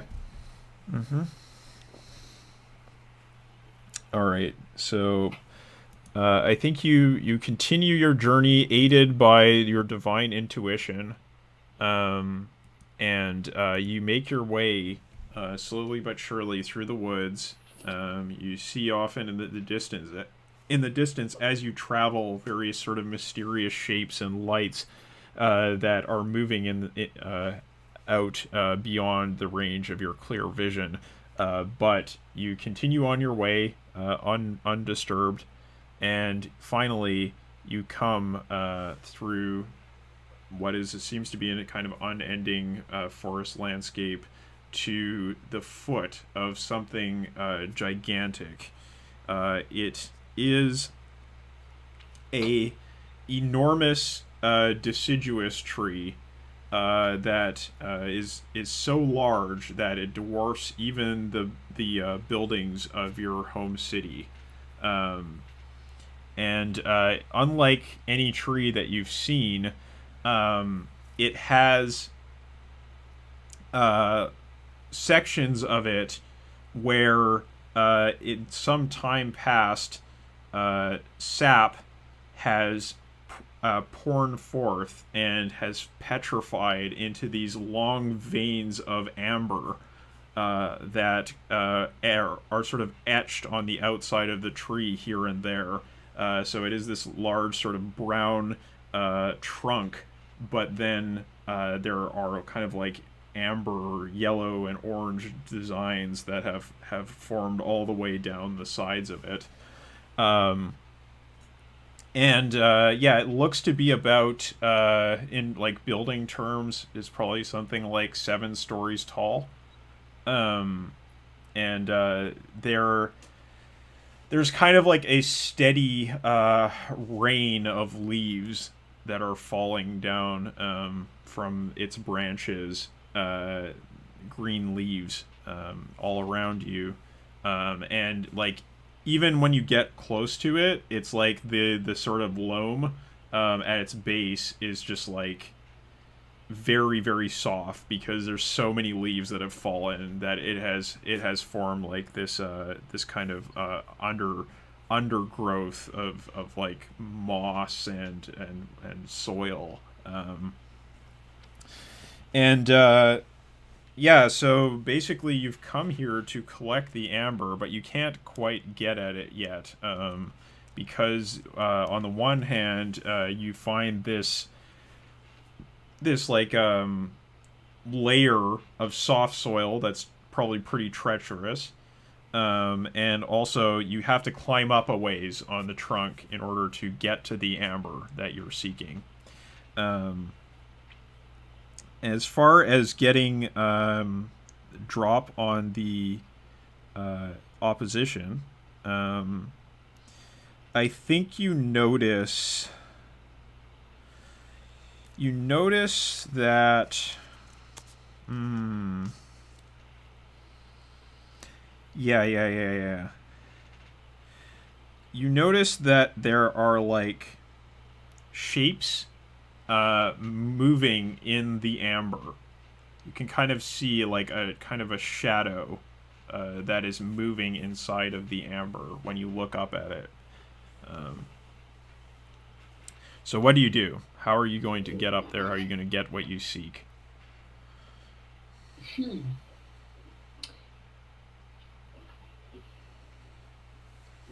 I feel like Octavia would look to Alpha, since this is kind of like it seems to be that we've reached our destination, and we have brought you here for a reason.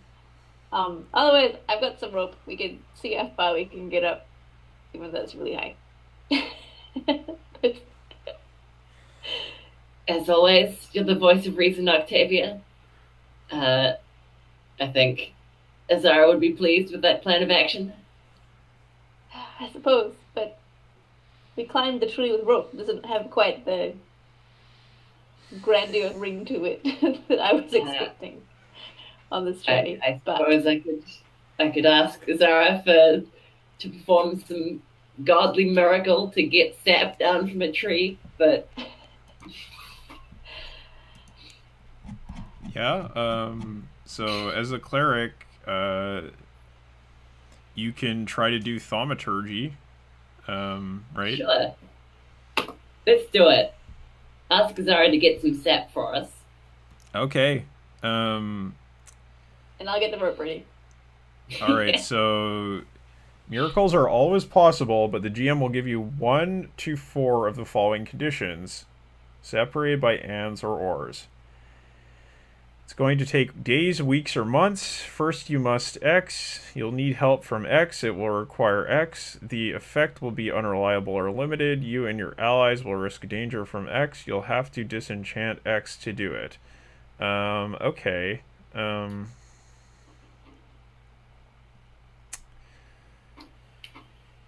Yeah, so I think you...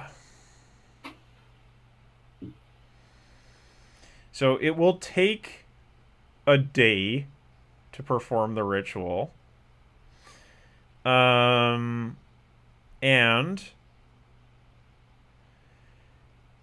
you and your allies will risk danger from the denizens of this place. And it will require a soul or a sacrifice of one of the powerful denizens of this place. So those are the 3 conditions I'm giving you. That's very much in that theme. Yeah. Mm-hmm. That's Zara for you. Yes. Or we could go for the rope.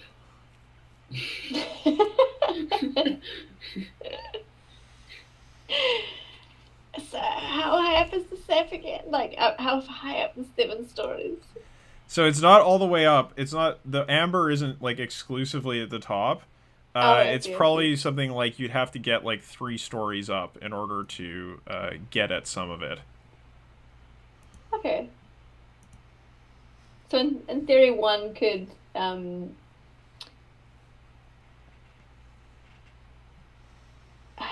don't know. I'm not very good at climbing trees.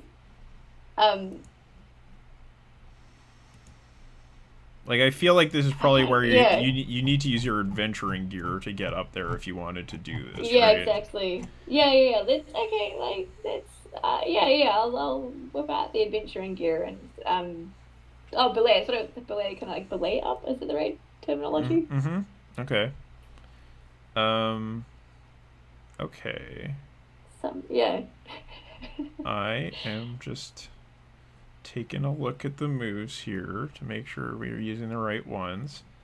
Yeah, I think this is a defy danger. That makes sense. Yep. Okay. Yeah, let's do that. So I believe this is a defy danger dexterity move. Uh-oh. To get up Is it there. possible for me to like throw some rope over a higher branch and like help pulling her up to aid? Yeah, sure. If you want to do that. Let's see how badly I fail first. I got snake eyes. Okay.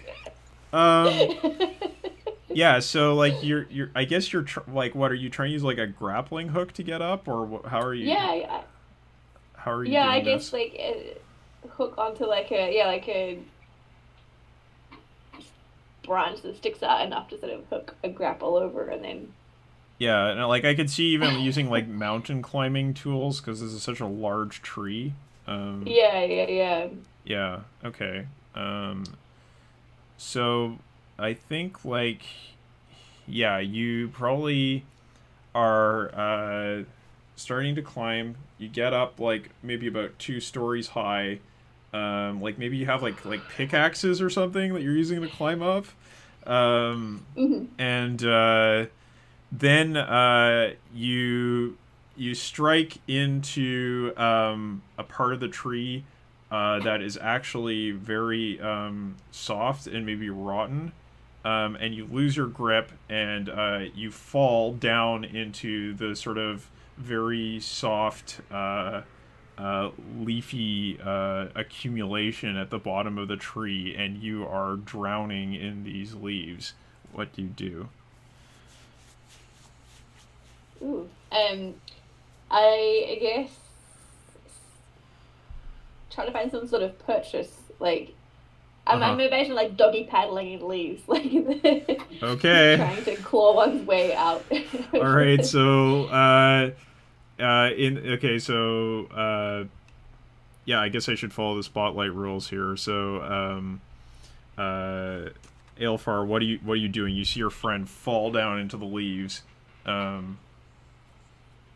Maybe use the one pickaxe I have to try to hook myself to shore. Yeah. Yeah, throw a rope there. Hope she gets it. Okay. Yeah, I guess this is like maybe okay, so I think this is probably like a defy danger dexterity on Octavia's part, and then like you can roll to aid. Yeah. Sweet ass. Okay, so Octavia, go for it. Oh yes. 2d6 plus Dex again? dex.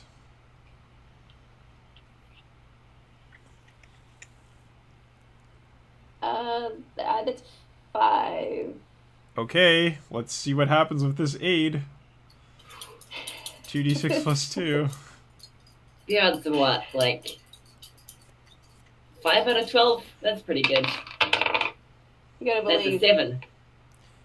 Okay, yeah, so you get +1, so you still get a 6. Okay, so I think what happens then...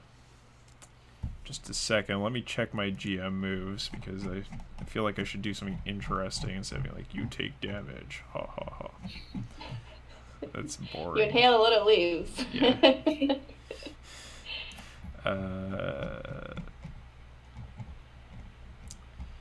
GM moves. The GM world moves.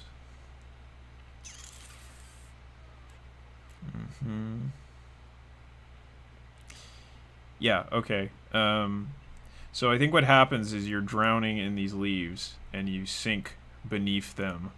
Aelfar, you see your friend disappear beneath this leafy mass, and what has happened to her is unknown. What do you do? Oh god. I want to burn away the leaves, but I don't want to kill her. What if I don't know? Kind of counts as a sacrifice. I think we established you can't sacrifice the faithful, right? That's a good point.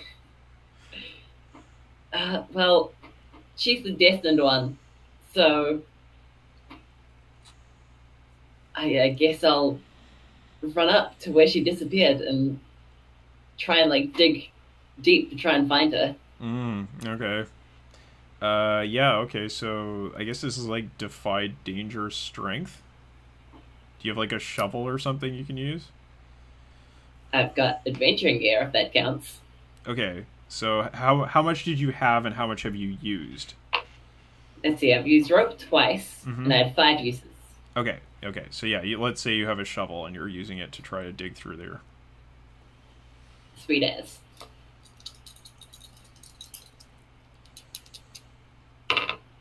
That's a 9.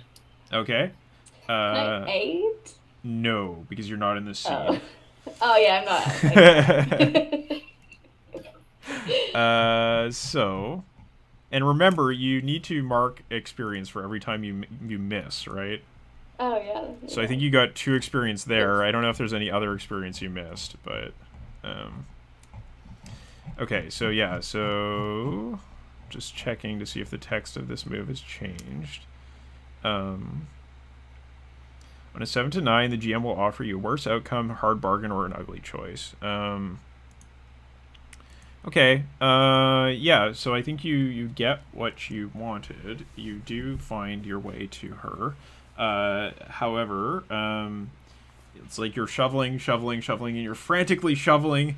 You're trying to get through these leaves to find out where she's gone, but you don't notice that you've actually undermined the ground beneath your own feet, and you go falling down beneath the leaves, and we see you go, and your hands disappear beneath the leaf cover, and you fall down this hole, and you find that you have your legs slam into Octavia's back, and the two of you go tumbling forward, and you find yourself in a cave that is in the near, or sorry, in between the enormous roots of this tree.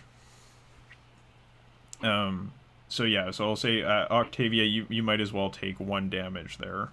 I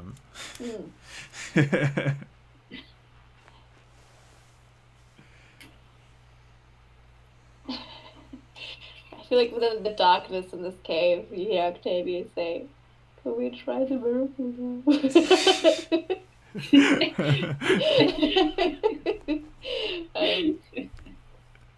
But no, I feel like at this point Octavia's probably like weeping. Okay. She almost died, and then now she's encased in a pitch blackness that she's never experienced before. Yeah, it's totally dark black, down here. yeah. You can only kind of make out the root system with your hands. You can kind of feel these enormous fibers that are around you. So yeah, what do you do, either of you? All you can hear is the sorry sound of Octavia's tears. Ooh. I guess all my adventuring gear is probably not with me. Or do I still have it? No, you would still have it, just not the stuff you spent points on, right? So, like your pickaxes and your rope are probably gone, but you still have the stuff that was on your person.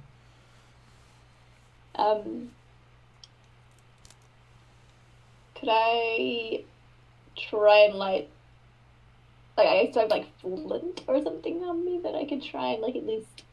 Mm-hmm. Yeah, sure. You could try to like light a torch or something. Yeah, light a torch. Yeah, I'd like to do that. Okay. So do a defy danger. I think this is probably. This is probably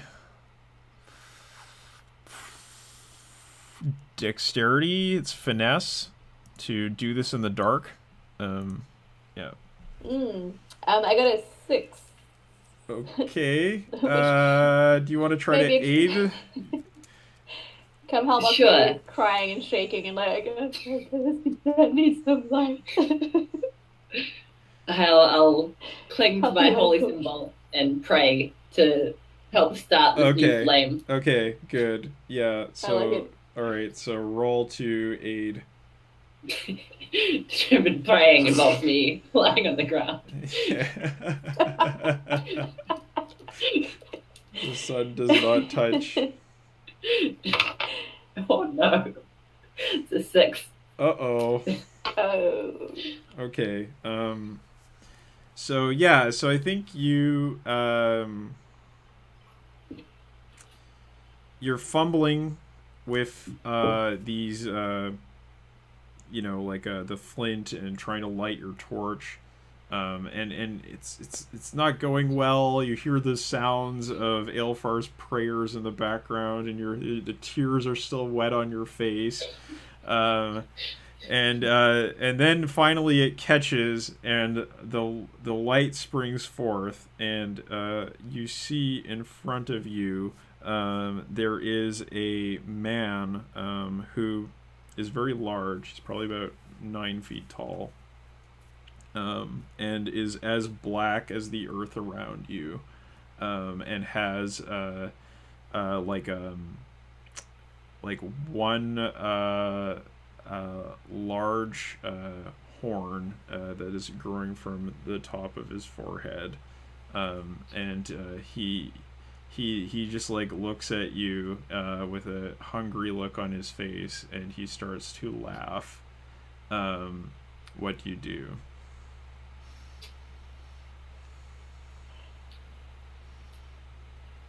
Alpha, do you have? You're praying. I'm praying.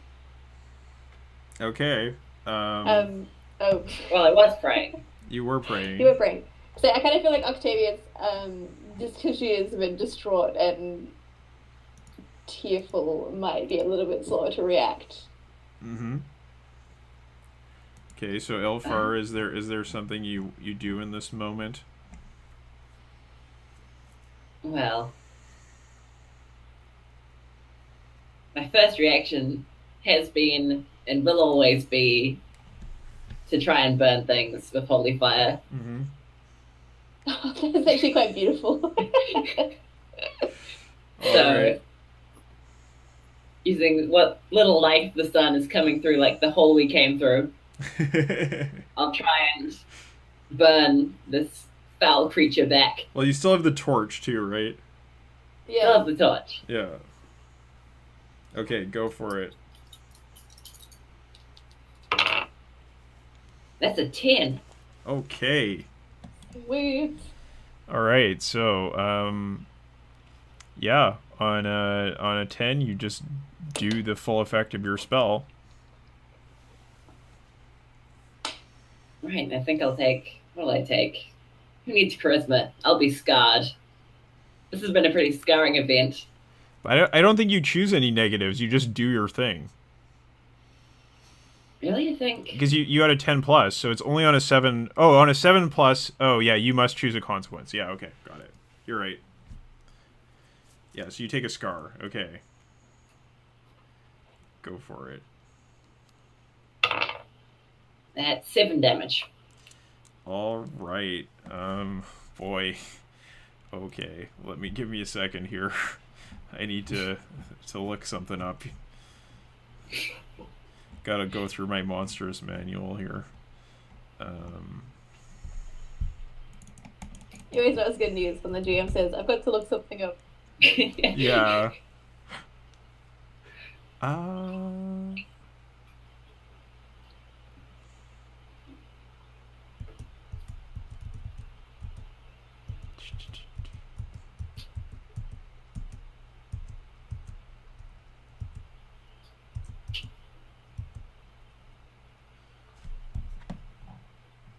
yeah.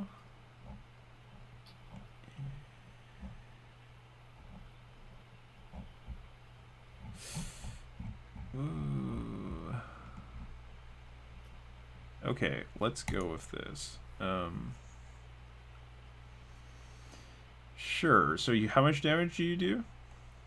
7. Okay.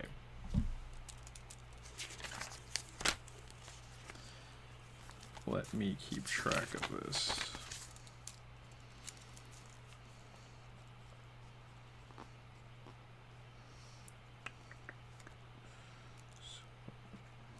Okay. Yeah. So the fire kind of explodes from the torch, and envelops this dark figure that has been laughing at you, and its laughter turns to cries of anger, as the fire envelops it, and it slowly burns away. But now the figure looks at you more menacingly and says, "You should not have come here, and you should not have brought the power of your accursed deity here either." Your soul will make a fine sacrifice, heathen. All right. So, That's fighting words. Octavia, what do you do? Um, Probably been heartened somewhat by the appearance of the power of your god. yeah, exactly. Like she wipes like the blood and mud and tears like from her face, like streaked down her cheeks. Kind of like shakes herself off a bit, and I think on the back of Aelfar's words, we'll probably charge in, since this seems to be the person we've been after this whole time. Okay. All right. So roll to hack and slash.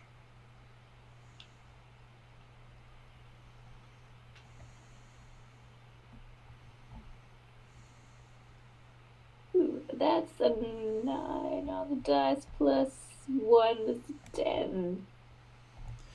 All right. That's pretty good. So That's not bad. yeah. Oops. So, do you want to avoid taking damage, or do you want to deal extra damage? I still like Octavia's a very all or nothing kind of person, so she's got to go for the extra damage. Sort of Okay. So roll 2d6 plus 3. fulfilling her drive. Yes. Oh, there we go.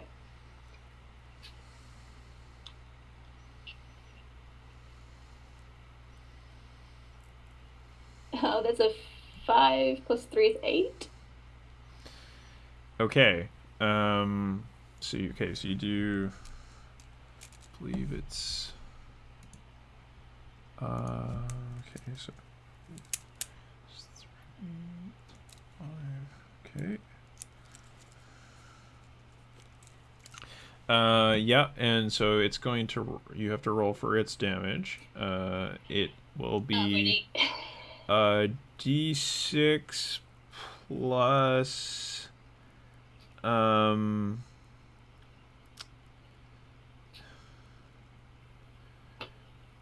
4 piercing. Yeah. Ooh, does it ignore Ignores armor. then? Yeah. Yeah. So I got a 2, so that's a 6. Okay. Yeah, so you take 6 damage as these large, sort of tough, almost like stone-like claws appear on this creature's hands, and it just rends up through your armor and slashes at you. But it has taken a serious blow. There's definitely blood coming from its side, and it's just like, curse you! Slashing. So, Ilfar, what do you do?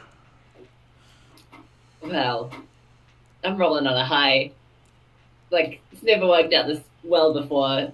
Azara obviously wants me to continue burning this thing. Okay. Yes. Go. Burn. Burninate. That's another 10. Okay. Whoa! I'm so glad you're saving these rolls for now. What was this? So you were scarred, so what else are you taking? Let's go for dazed. Alright, so the power is too intense once again. Let's see how much damage you do. That's a whopping 3 damage. Oh no. Oh dear.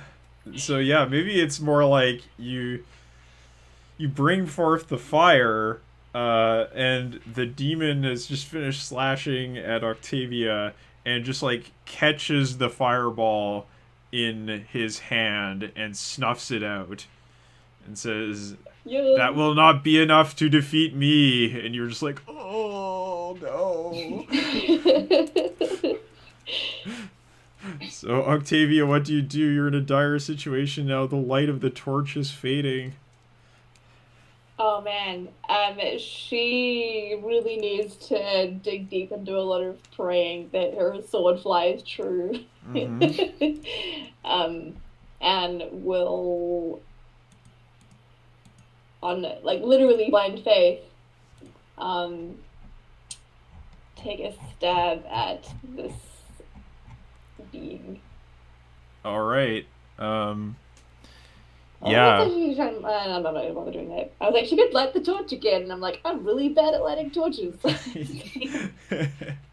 Okay, go for it. Do a hack and slash. Let's see what happens.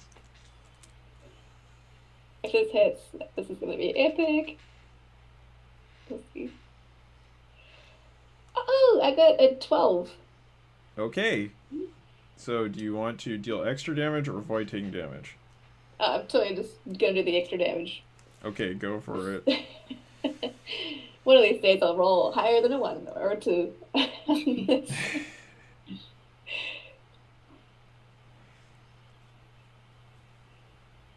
I got a 10 plus 3. Okay. Yeah, 13. Okay, and roll for his damage. It's a d6 plus 4. Oh, and he rolled a 6. Okay. That's 10. So you take 10 damage. So I think it's just like you swing and you cut his head off, and his head goes flying out, and there's this gout of black blood that sprays all over the room. But at the same time, he has taken his claws and dug them deep into your gut. Which makes sense because it's like pitch black. Yes. And like as his corpse falls to the side, it's like dragging you down with it. So how much HP are you at now? 5. Yeah, I guess you're in pretty bad shape. Okay, so yeah, so you're like on your back, and there's this corpse on top of you. Ilfar, you see her lying down there. Your foe has been dispatched. What do you do? Yeah, I'll go drag the corpse off of my comrade. All right, so it lands with a thud on the ground. We're still stuck in a cave. Yeah, I'll just assume you can relight the torch and like look around and stuff. Yeah, why don't you go ahead and do a discern realities? Roll wisdom. That's a whopping 5. Okay. Interesting. I just said that I'm covered in blood, and I'm very hurt. So now that I can see. Yes. May need some healing. Okay. I think what happens is, you see the demon's head begin to decompose rapidly, and the body, there's nothing left but its bones as its flesh melts away into the ground.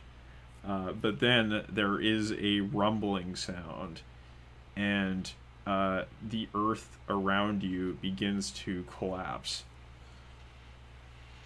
What do you do? Oh, jeez. Grab Like onto the only something. exit. Grab onto something. Grab onto something.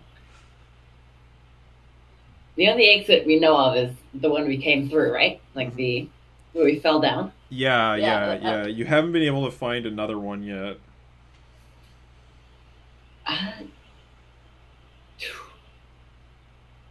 Yeah, I might run for that. See if I can get away from whatever this earth shaking is.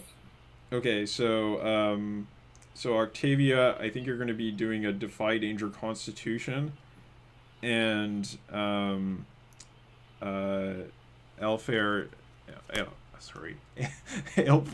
you're going to be doing a Defy Danger Dexterity. Nice.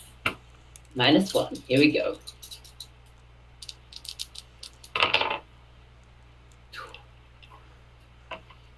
Would have been a 7, is now a 6. Okay. Plus con. That's 8. Okay. All right. So first we'll deal with Elfar's, I guess. So you try to run back up this hole. You're frantically trying to scramble at the walls, but the shaking is too intense. You can't get a handhold, and a rush of rocks comes down on top of you, and I think you take probably take like 10 damage. Um, and in your case, Octavia, I think you're like hanging on to a root nearby desperately, and you find that the root actually starts to move, and you are dragged somewhere. You can't even tell where. You're totally disoriented. Somewhere else. You find yourself somewhere else. So, Aelfar, you're back down in this hole. The collapse has finished. It seems to have settled down. You've been terribly wounded by the rock collapse. What do you do? I might take a second to use one of these poultices I've got Okay. and heal myself up just Okay. a tad. All right.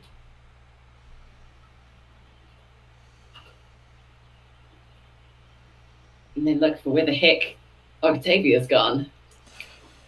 Okay. Yeah. Well, I guess you're gonna be making a discern realities roll I was again. gonna say. Good luck. It's a 7. Okay. So you get one question. What happened here recently? What is about to happen? What should I be on the lookout for? What here is useful to me? Who or what is really in control here? What here is not as it appears to be? So I guess it would be what happened recently. Well, you notice that a large root that was here before is not here anymore. And there's like a huge hole in the ground, like a tunnel that has suddenly appeared. I guess I'll go through the tunnel. Okay, we'll deal with that, but first let's go see what Octavia's up to. I think you come to, and you find yourself in a sort of a wide chamber that is orange, and maybe when you first come to, you think you might be back home and under the stained glass of one of the windows of your city. But when you look around, you realize that you are actually in a chamber that is constructed entirely out of amber. And the light is coming from outside and filtering in here. And you see in front of you, there is a strikingly beautiful, naked young woman. She's just looking at you in the eyes. Hmm. Can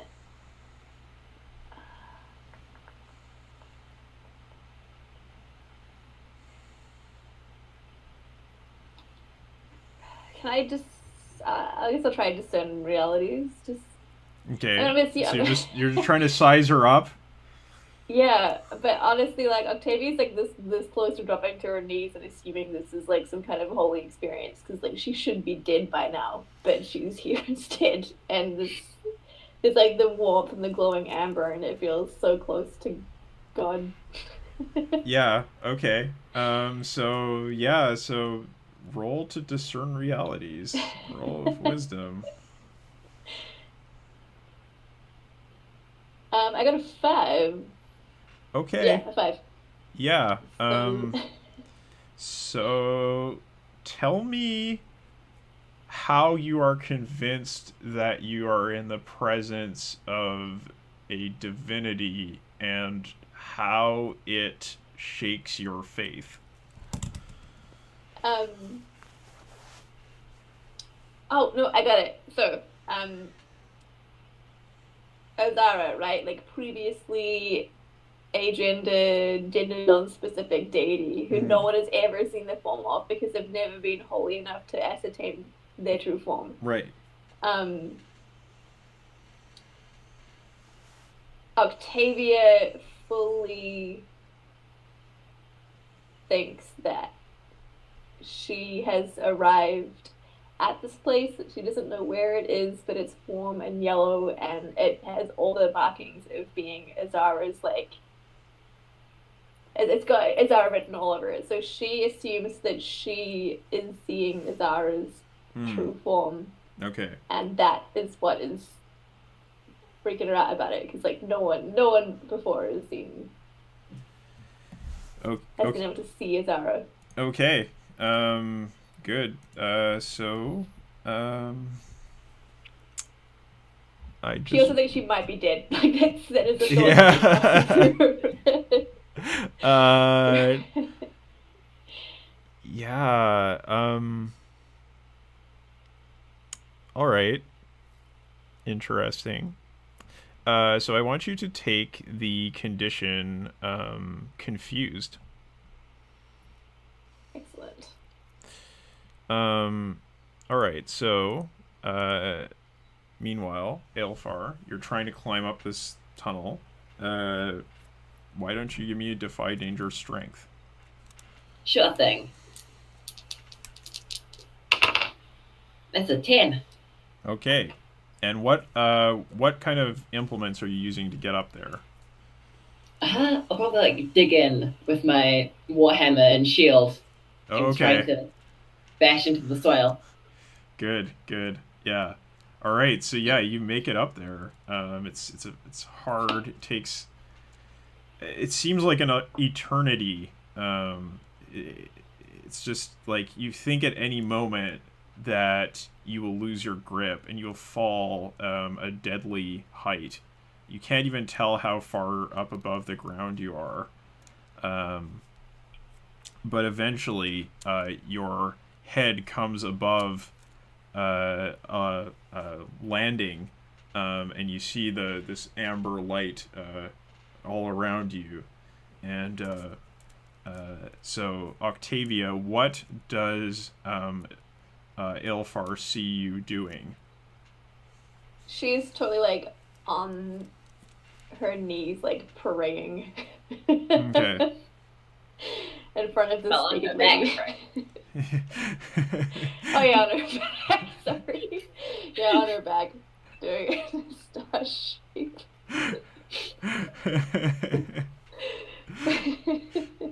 Yeah, so I think this young woman sees you lying prostrate in front of her, um, and walks over and just touches you on your forehead, and you let's say you recover 10 points of 10 HP. Oh jeez. Now she's even more convinced that she's either dead or touched by God. Right. So Ilfar, what do you do seeing this scene? Well, it obviously isn't the afterlife, so I'm gonna shout, "Get away from my comrade, paladin, you foul beast!" Okay. Sure. So I guess this is like defy danger charisma.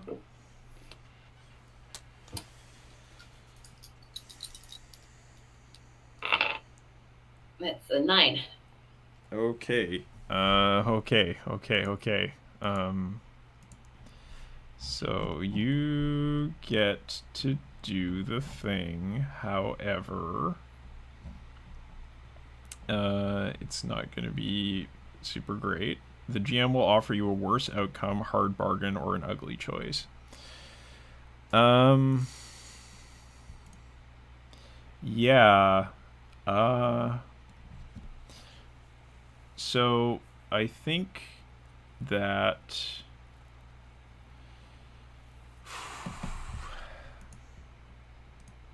you can you see your companion enthralled by this creature, um, and you make this speech. You try to convince basically you try to convince Octavia that things are not as they appear, and you can succeed, uh, but or maybe what it is that the creature turns away from Octavia, who's still lying prostrate there, and walks over to you, and she's standing above you. What do you do? Oh jeez. Oh jeez. Uh. Uh. Where have you? Oh, yell at it. Where have you taken us? How do we get out of here? Where's the sun right now? Okay.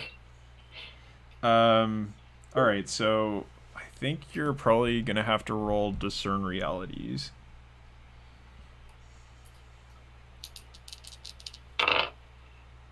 9. Okay, you get a 9. You get to ask one question. What happened here recently? What is about to happen? What should I be on the lookout for? What here is useful to me? Who or what is really in control here? What here is not as it appears to be?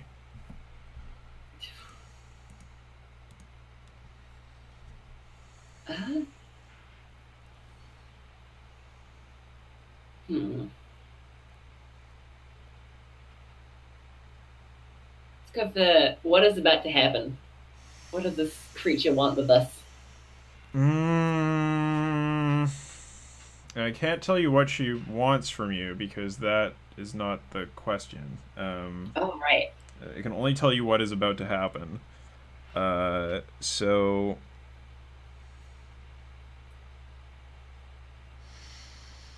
I think what is about to happen is that um,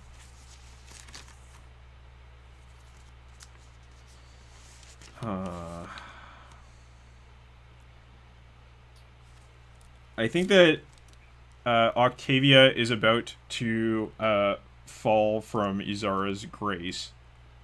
That is what is about to happen. Oh, goodness.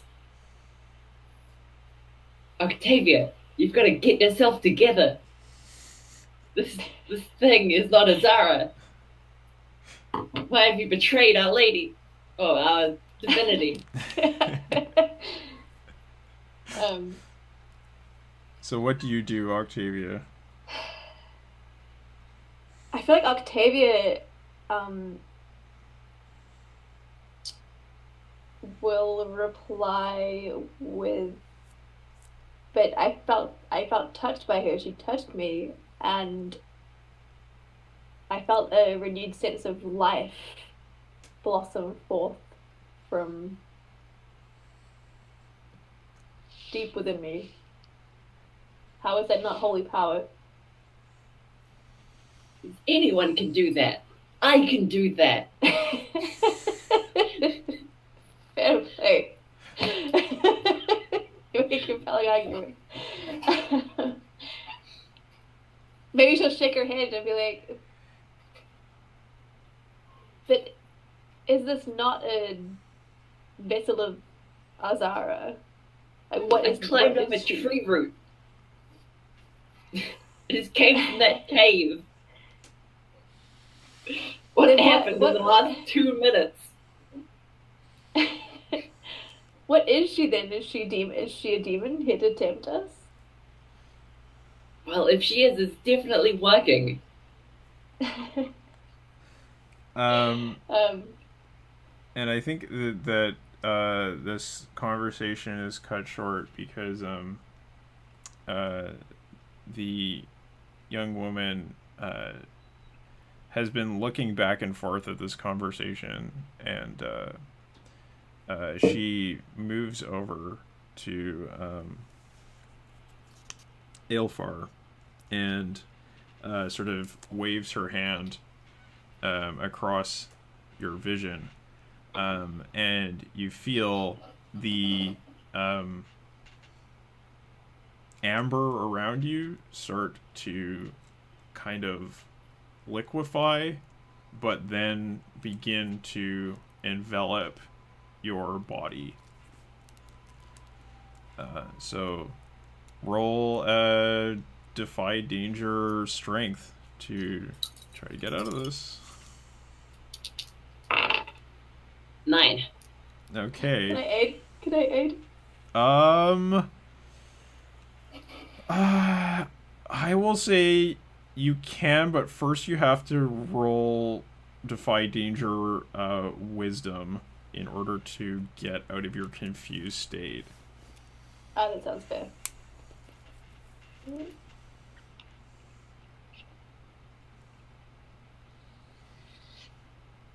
Oh, I got a 10. Okay. So now you can roll to aid. Yes, and I think as she says that, as she does that, she says something like, "No, no vessel of Azara would dare harm the chosen." And I got a 5. No, a 7. I got a 7 because it's plus bonds, right? Mm-hmm. Yep. So you get Yeah, a I just plus. said 7. You get a +1. Which bumps me up to 10. Okay. So you manage to. I guess it's like what is it like? Octavia's like pulling you out of this liquefying amber. And yeah, you come out. You're all sort of like covered in it and this weird stuff. It kind of like rolls off of your body once you get out of this puddle. Okay. And yeah, what do you do? This seems like pretty clear hostile intent to me. And the first step is to set whatever tried to kill me on fire. All right. So we're like if then like tree you got going on. Me then If fire. then, yeah. Yeah.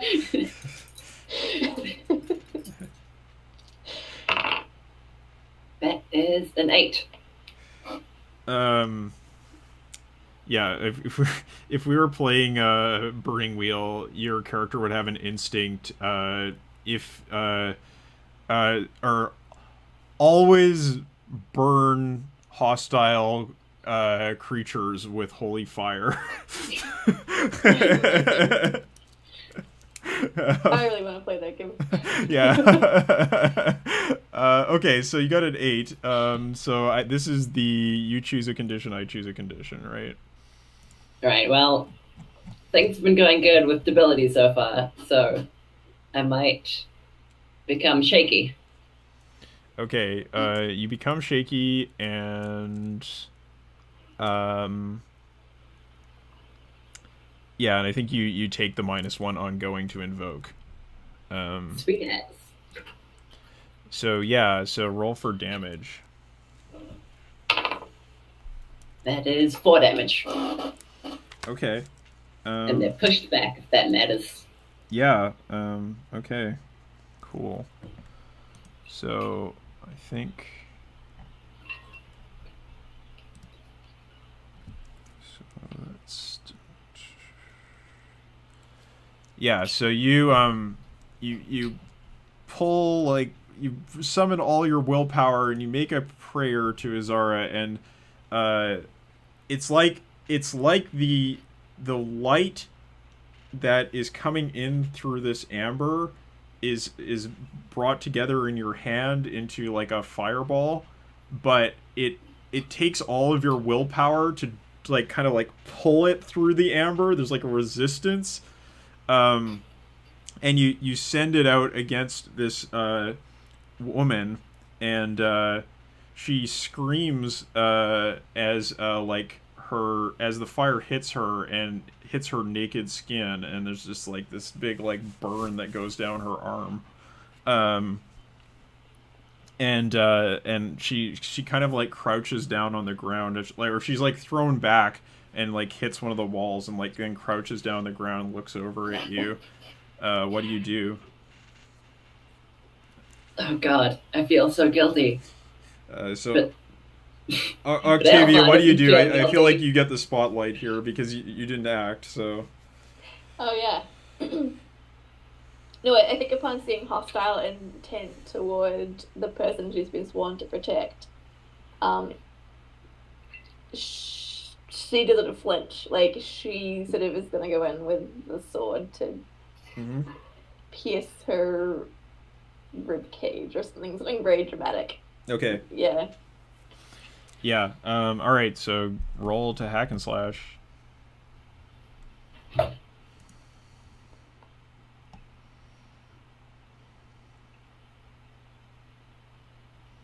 I've rolled like snake eyes at least 4 or 5 times. Remember to mark tonight. experience. Remember to mark experience. Oh god. Yeah, I got a 3. Okay. Yeah. So I think you run up, and she's like crouched against the wall, and as you're running at her with your sword to strike a death blow, she like pushes her hands down into the amber, and it like surges up in a wave, and blasts you, and you go flying backwards. And this is let's see.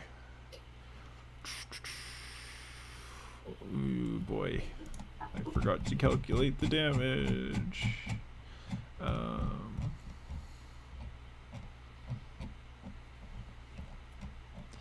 So I think this is 6 plus 2.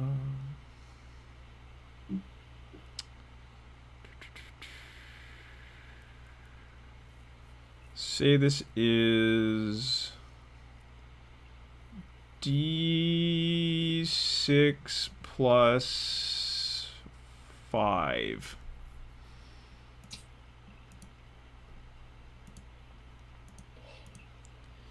Ooh, that's 9.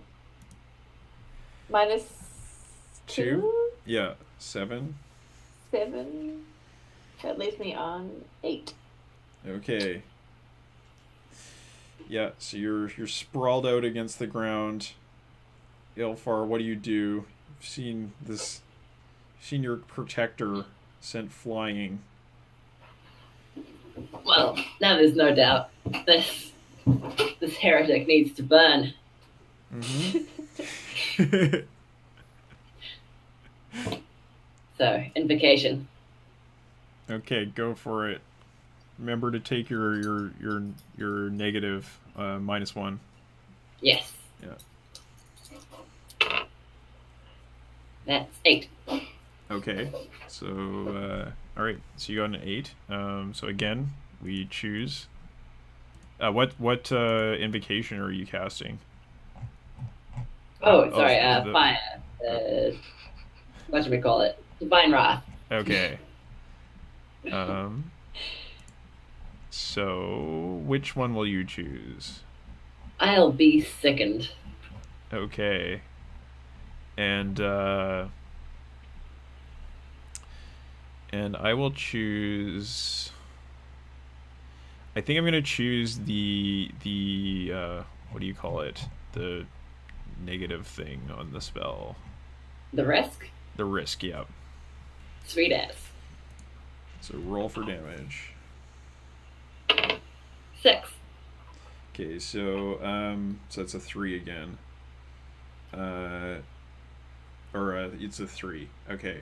So yeah, so I think you go to make this fire, and once again you feel like you're drawing your energy of the energy of your god through the amber, and it's like the amber actually kind of starts to like turn into a bit of a mist, and it gets drawn into your body, and you start to feel very sick, and the fire comes out, but it's like this feeble little fireball that just barely burns the woman at the end of the room. She just gasps as she gets hit by it. But yeah, you're not in a great situation. Octavia, you're lying flat on your back. What do you do? She will pull herself to her feet, and is she a good distance away to sort of get a good run at her to hit her again, or? If you pull yourself up to your feet, yeah, it's probably like a 4 or 5 steps away from you, not too far. Cool. Then I think she'll do that, and she will yell, "I will die before I see you harm the divine Alpha," Okay. and will like throw herself at this being again. Okay, so I think Hopefully. if you have this thing, right, as your hero. I think this is relevant. Hero, when you pursue your drive or when you first take on a quest, take +1 forward. So your drive was, deny mercy to a criminal, heretic, or unbeliever, right? Or no, wait, was it? Yeah, it was no rest for the wicked, right? Yes, it was the risk for the wicked. Yeah, so I think you can take +1 here. Yeah. You're kind.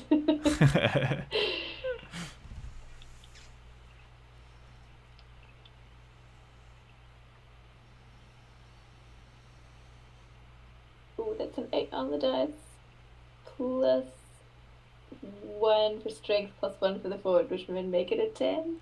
Okay. So roll, or which one are you gonna do? You're gonna do extra damage or choose not to take damage? Well, I think having said what I said, I need to take the extra damage. Okay. All right. Roll to do damage. 2d6 +3. Oh, that's a 4 on the dice. +3 is 7. Okay. Okay. So yeah, like I think you charge up, or you have to roll for her damage as well, which was a d6 +5. It's 2 + 5 is 7 - 2 is 5. Okay. I am on a 3 life. Okay. Yeah. So you roll, or you run up and you hack at her. She moves out of the way, but you successfully manage to hack off her arm, and it just like falls to the ground. And I think it just like melts away and becomes one with the amber below you. And she's just like screaming horribly, and there's like this like yellow like sap that's like running down the flank of her burnt like body. And she like extends a hand towards you, and the amber kind of like rushes up and hits you in the flank, and you go flying back again. Okay, Ilfar, what do you do? Oh. There's so many more abilities I can take. Yeah. But what can I do other than fire? Again with the fire. Roll. It ain't broke, right? Yeah.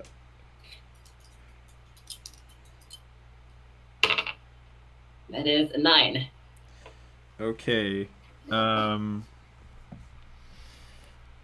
I will give you an opportunity to aid here if you like, Octavia. Oh, of course.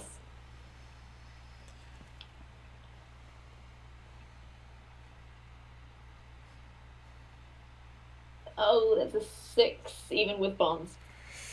Oof. Okay. Ooh, So you are also exposed to the danger. So like I guess Oh, great. it's like you were like also like helping with the prayers or something, like also praying to your god. Mhm. Okay. Well, that That's good because I was knocked back, and so lying prone was quite easy. Yeah, right. Very much so. Like, oh. Okay. So, Aelfar, roll, or which, okay, so we're doing the conditions again. Which condition do you choose? I've got to go for like the full house, so I'm going to become weakened. Okay, so, Octavia also mark weakened. Oh, that was a terrible idea, but it's too late. It's weakened strength. Yeah, Yeah. strength, yeah. Shit. And, now, I will choose...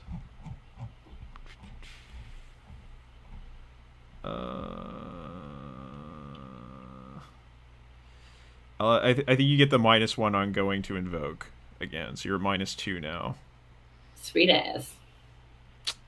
All right. So roll damage.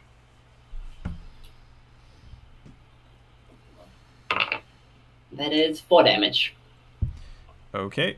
All right. 4 damage. So, yeah. So I think it's like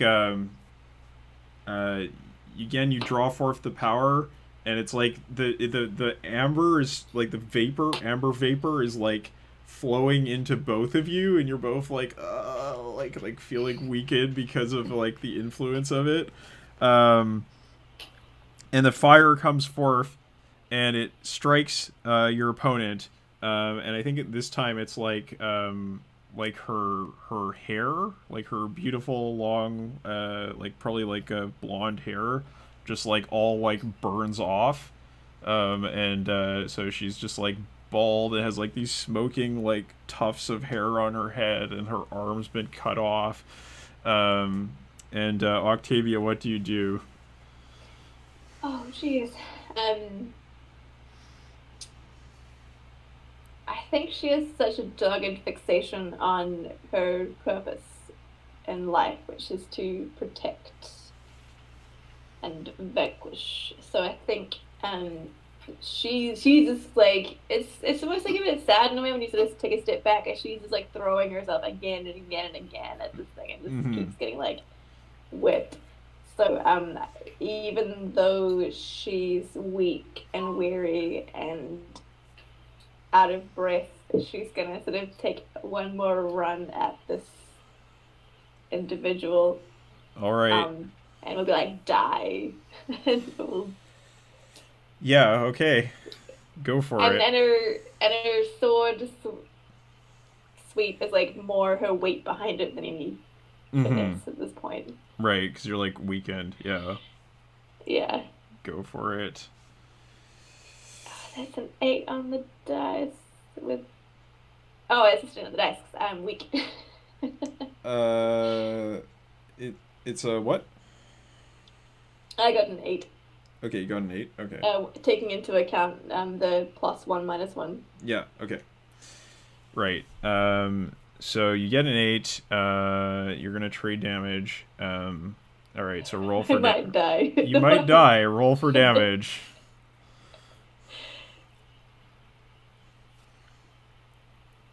Are you kidding me? I rolled a 1. So you get a 4. Is that right? I got a 4. Yeah. Okay. Maybe. Oh no, yeah, I got a. Yeah, never mind. Yeah. I got a 4. Okay, and roll for her damage. It's a d6 plus 5. I think I'm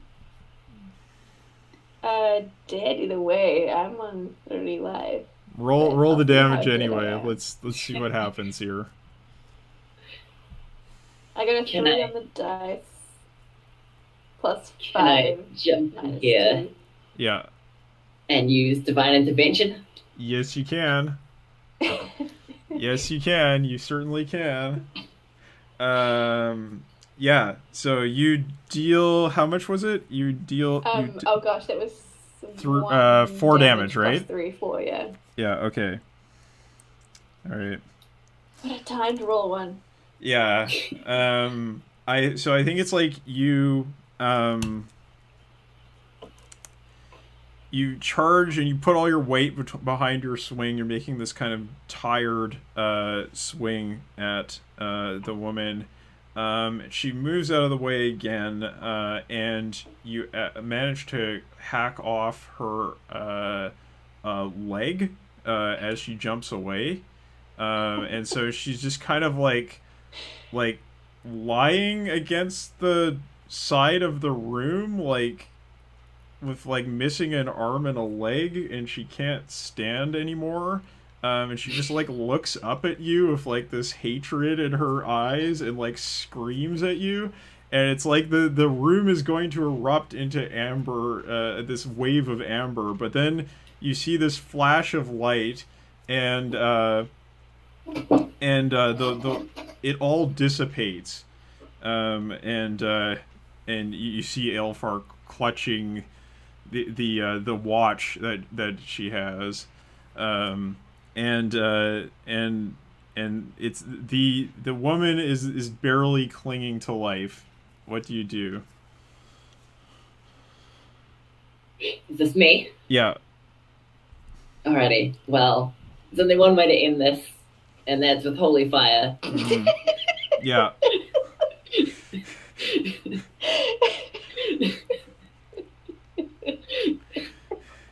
You got the best shot of working so far with all these abilities I've got. Okay, go for it. Roll.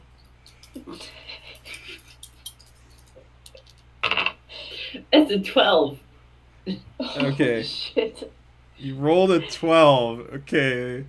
So yeah, so I think it's like the light has flashed, and then the light has just been kind of like diffusing in this room. But then it all gathers up into a ball of light, and you send it flying at this woman. And yeah, she screams as she's like immolated from the inside out. Just her flesh just burns away, and forms this kind of cloud of amber that then kind of condenses down into like this big lump of it's like almost like a crystal of amber that you see like one green leaf trapped inside, and it just falls to the ground with a clunk. And then you smell smoke as the whole tree is starting to catch fire around you, and it is burning from the inside out. What do you do? Oh crap. Grab the thing and let's run. Yeah, let's Indiana Jones out of here as best I can with my 3 life. All right. So I think like just yeah, do like a so one of you choose to do a defy danger dexterity, and the other one can do an aid. Yeah, I think Elifa's carrying me out of here at this point. I've got a -2 to all dex checks. Oh shit! So... Okay, I guess I'm carrying us out of here. Yeah. A brave paladin. We might die. I'm just saying. Oh jeez. I rolled a 10. Oh, you did it. So yeah, like I think you have a strange moment of clarity, and you manage to work intelligently using the tools at your disposal to go back down this hole, and you kind of like work your way down with your rope, and you can smell smoke all around you, and there are ashes flying here and there, and it's terribly hot, but you make your way down into the ground and then manage to climb up again, and you both kind of like make it out of the leaves at the edge of this tree, and you see this enormous conflagration that is above you as this unfathomably large tree goes up in flames, and there's like sparks and ash flying everywhere where once there were leaves flying down, and the forest around you is catching fire. um and I think we end this scene with just like a shot of from above from the sky, watching like the forest catch fire everywhere, um, in a circle, kind of coming out from the big tree that was at the center. All right, cool. That's our Sweet. session of the game. So we do the end of session move, I guess. I like to think that moment of clarity was like a hand on the pocket watch, and then Yeah, like, the voices totally. of generations past, like going, "Come, like you must please," like Yeah, and like it my was mother, almost my like grandmother. you had Yeah. that like moment where time froze. Yes. Right. Oh yeah. Like Yeah. have you guys seen this Futurama where like Fry has so much coffee, time stops? I don't think Yeah. I've seen that one. That's pretty good. Oh, okay. Um, level up? I think that might be. Oh no, there's another thing. I saw it End somewhere. of Yeah. session. Yeah. When you reach the end of a session, answer the following: did you act in accordance with your drive? If so, mark XP. I like to think I did. Yeah, totally. Aelfar, what was your drive? It was sacrifice for the cause. Oh, totally. Yeah, get it XP. You sacrificed a gigantic forest to your god. We Very win. Did you make any new bonds? If so, mark XP. I don't think we got into that very much. We made no friends. Yeah, like you didn't at all. No, you just kind of killed everything you ran into. So, I think if anything, like my bond is stronger with Alpha. yeah, there's like Who some saved my life bond. like multiple times. There's some bond moves they added that I forgot to mention, where it's like you can spend a bond in order to like give a big bonus to someone. I forgot to mention that. Yeah, too bad. Yeah, we survived. If any other moves or triggers told you to mark XP, do so. So if you mark all the XP for all your misses? Kind of. Kind of, hopefully. Then, as a group, answer the following 3 questions. Did we learn something new and important about the world? I learned that fire burns things very well. Yeah, but I mean, we also, like, created the Yeah. world. We, like, created the world, so, like, obviously we did. Like, you always get that one at the start of a Dungeon World campaign, so... we learned everything about the world that there is to know. Did we overcome a notable monster or enemy? I think so.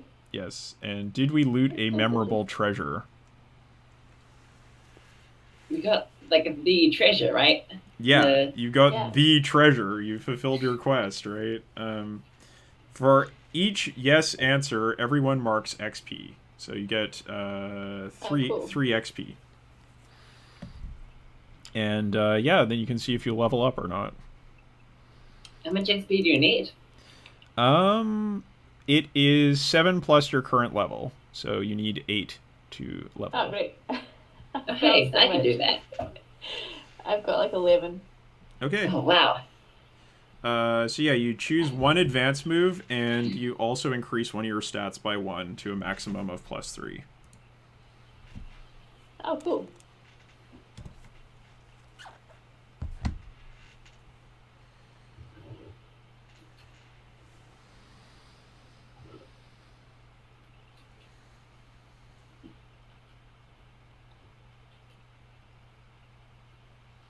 I wonder hypothetically what move I would take.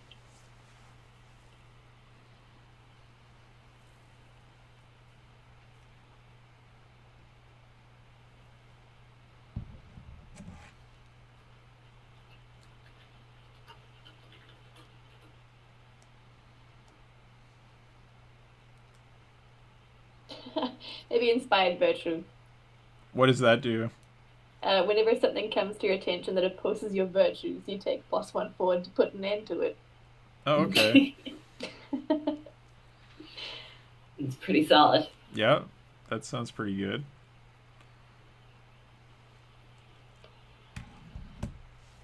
What are you thinking for Aelfar? Uh, to be honest, Greater Invocation gets me It healing. sounds pretty good, yeah. It's like, what if more fire? Yeah, totally.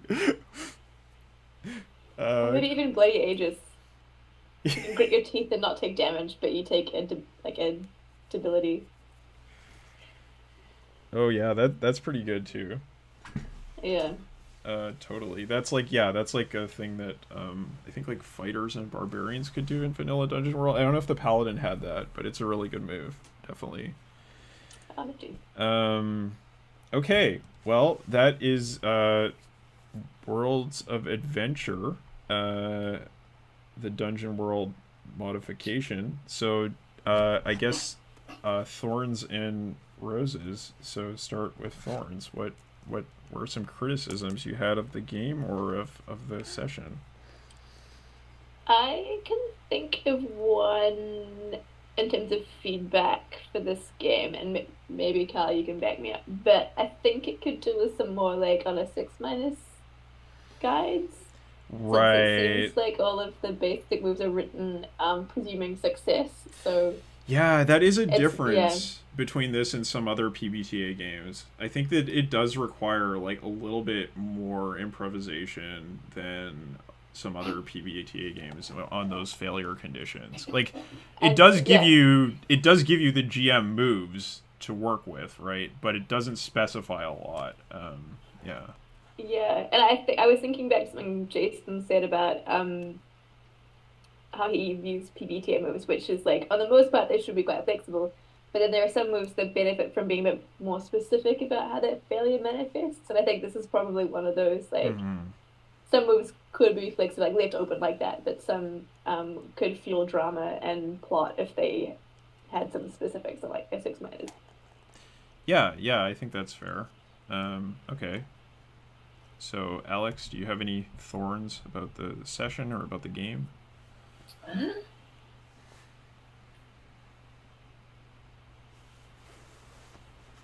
Nothing that really sticks out. No, I Okay. think maybe what Lion said about the a few things where it just really isn't clear what's supposed to happen on a failure, like the invocation. Yeah, well, yeah, it's just like go to the GM moves and figure something out, which is okay, but yeah, it does put a lot of pressure on the GM, definitely. Oh, Uh, actually, yeah. Hmm. there was a few things in the perilous travel Ah, which seemed pretty unclear. okay. Uh, do you have any Like, examples? yeah, just scrolling to it, like the a bunch of the things seem to be under the preconception that something very specific is going to happen, like the get the drop or Hmm. beneficial aspect of terrain. It kind of seems Yeah. geared towards like a fight's going to happen. Right. Yeah, I would agree with that. Yeah, I would be interested to compare that listing of moves with what is written in the Perilous Wilds, the like Dungeon World supplement that is about like hex crawling and nature exploration stuff, to see what the difference was there. Um, but yeah, that's a good point. I think it is a little bit biased towards having some kind of combat encounter, although it isn't necessarily like that. Like there are some options there in terms of like if you choose this, it could just be something interesting that happens, right? Like I tried to kind of work that in with like the pixies that showed up. In That that, was such a good fluff scene. yeah, yeah. um, yeah. Okay. And as for myself, okay, I guess for my like self criticism, I was a little bit bummed that I didn't do more to explore the new bond mechanics that have been added to the game this sort of supplement. But I mean, obviously, I just had 1 day of prep, so I'm not super hard on myself about that.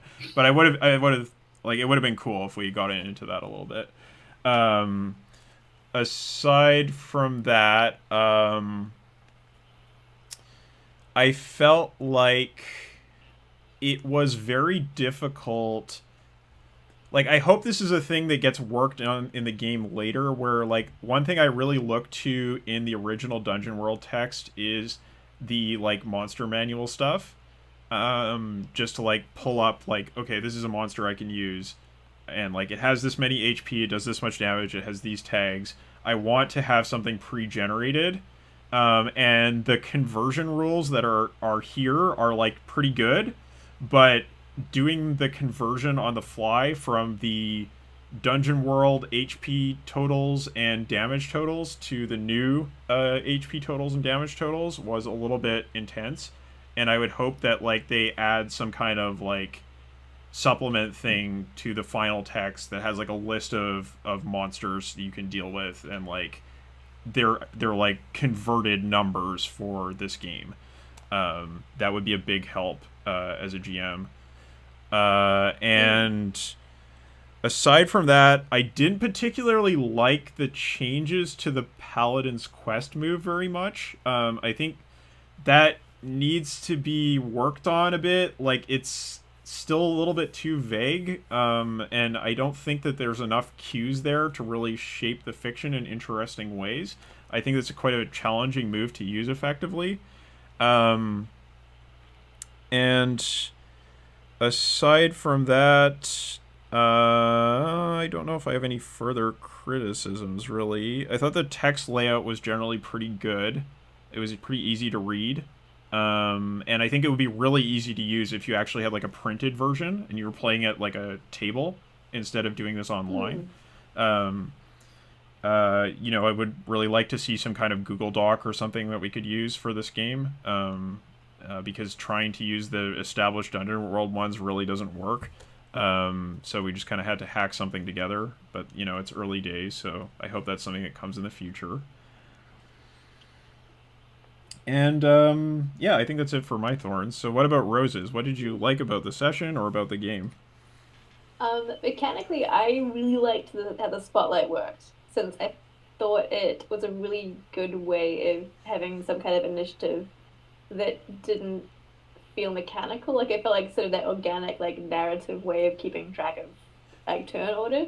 Yeah, That was like, really neat. I felt like, just to second that, I felt like it was a good way of formalizing the things that I do anyway.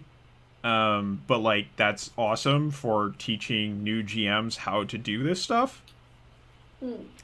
So, And yeah, yeah, like, that, I think that's really good as, like, an introductory text. That's awesome. yeah. And I have played a PBTA recently that did make people roll for initiative, and it was a bit weird. So I think this is a neat, like, medium kind of, like, Yeah, no. so you can sort of deal with initiative, and yeah. Yeah.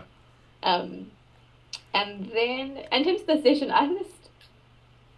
I didn't think I would like playing this character, because it was like a very interesting, like, backstory when written for this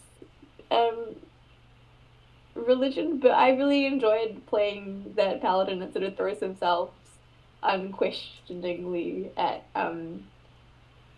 the stuff that came at them. And I think the drives really facilitated that, and the backstory really facilitated that. So even though some of the quest moves and stuff could do with improvement, I thought, like, in terms of getting a character and knowing what this character's jam was, like, I knew 100% that really, like, lean into all the drives and stuff.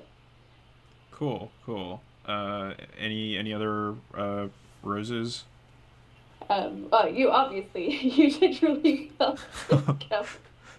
Thanks. To again take a really interesting collection of ideas and wrap it into a really cohesive narrative. And I was really curious to see if I'd die, because I was like, well, I'll just throw this person at this and see how squishy these characters are. So I thought you dealt with that really well as well. Yeah, and then the clutch intervention by our cleric, that was like Oh perfect, yeah. right? That was so perfect in terms of like this is how the fiction is supposed to go because like yeah, otherwise you probably would have been dead. So, yeah, that would have been yeah, like I've definitely had characters die in my games before and it was really cool that that didn't come about in like a super cool and dramatic way.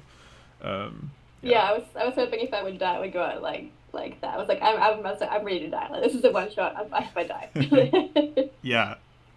But that was really really fun session. I haven't played Dungeon World or anything before, but I thoroughly enjoyed like playing around in this little sandbox. So thank you so much. Sure. Yeah. Yeah, thanks. That was great fun. Oh, good, good. Glad to hear it. Any roses about the game? Yeah, I really enjoyed the customization aspects of creating a character Hmm. because like there are so many interesting choices for the advanced moves and Yeah, like I think it's even like, for the well, sorry, just to add something based on my experience of Dungeon World. I think the decision to give the players a free advance move at the start, which is different from Dungeon World where you only get that at level 2, was like a Mm. really good decision. It's something I've kind of homebrewed sometimes. Um, and like, yeah, it just gives you those customization options when you first start playing. It's like, okay, cool. Like you can choose something interesting, right? yeah, and then even in the spells, like you can make any kind of cleric you want. Like there's a whole bunch of murder spells. You can heal. You can be like a buff person. Like who would want to do that though? Because it's not murder, but it's like so Yeah, I many was not different cool expecting options. I was not expecting a cleric to be like as flammable as they were when you said you were going to be a cleric. But I love Yeah. that you took it in that direction. Like holy I'd fire. planned on doing more healing, but I realized that the divine intervention was better than any of the healing I had. I was like, I'll just keep that in my back pocket and just use fire all the time. Yes. Yeah, and I love how like the Great fun. abilities work for the cleric, right? Like by the end you're just like Mm. such a mess and just like, oh, like I have -2 to everything and like I can't cast any spells and like so like even though you're not up there fighting at the front line, you're still totally getting messed up in the fight, right? Yeah. Yeah. I had That every is really ability cool. but wisdom. And on wisdom, I had a -2 to any invoke. Yeah. Yeah, And yeah. that missed aid roll came at the best time too for that when you're like, I'm weak, and I was like, oh shit. So am I. Yeah, that was great. So yeah, so I okay, so roses. I've said some of them already about the game. I think that the changes to the damage system, getting rid of like multiple polyhedrals in favor of just like d6, d6 plus one, d6 plus two, or whatever, um, works okay. Like I wasn't rolling dice, so how did that feel for you? Like, was that intuitive? I think at first it like I guess not really just because I'm not used to rolling damage for myself, but it was fine. And yeah, a bit dramatic because you know exactly what you rolled to hit it, and then it's like, and now I'm rolling to take the damage back. So that yeah, Did it feel like you were ever adding and subtracting too many modifiers? um, I don't think so. Okay, 'Cause it was cool. if it was over, I mean, it was even max. Like I add their damage and then take away my armor, or yeah. So I think I only got to like max adding, subtracting two things. So it was yeah, Cool. modifiers were intuitive. That's good. That's good. And you felt the same way, Alex. I mean, I guess Yeah. your roles were a little bit less complex to do, but yeah, Yeah, just rolling spells, really. yeah. Okay. So other things I liked. Yeah, I think a lot of the revisions were really positive. Um, yeah, I think it might need. There's a few things that need another pass, but overall, I felt like it did kind of get at what makes Dungeon World fun. Like especially just to go back again to like the spotlighting, and like I think the background stuff that has been changed is like way better. Like I think the character creation is a little bit more interesting, and I was really glad to hear that the drives were informing your play. So that's pretty cool, because I know that doesn't happen sometimes in Dungeon World. Did you feel like okay, yeah, so I think we didn't explore the bond, so I can't really comment on it, but like I would be really interested to see if we like got more into that, like how well it works, because it's a real thing that I found didn't work very well in original Dungeon World. So would be really, really interested to see how that plays out. Yeah, it looked like they worked a little bit like strings Yeah. in other games. Yeah. Yeah. It's just like you just specify like exactly what they mean, though. So it's not like a general debt, but like it's like this is what our relationship means to each other, right? And then you can spend them to give a bonus. So that's a thing you couldn't do in original Dungeon World. So I would be interested to see how that works. Well, we didn't use it. I'd err on the side of saying that would probably be really awesome, because I know I've played like games there's a lot of strings involved, and it's like I have a debt on you, so I'm cashing it in, but you don't really go into like the narrative background of why that particular debt is helpful here. Right. Yeah. So Yeah, and I think I think it would work really well. Yeah. they can probably be pretty cool in campaign play when you have like multiple sessions and the bonds develop and stuff. So aside from that, I think. I just wanted to ask about like the actual session, like how like I was trying to like show the consequences of your characters just like murderous like I mean your characters are like pretty clearly like lawful evil, right? Like they're like they're just like going into this forest and murdering everything and burning everything. Like I was trying to like not like be like I was trying to push it so it wasn't just like, oh yeah, like classic D&D story, like we just go and murder everything and take all their stuff. Like did it feel like there was any weight to this situation, or was it just like, haha, let's go on an adventure and take stuff? How did it feel? No, I can't speak for Alex, but I definitely felt that weight of like we're the invading force going in and taking stuff.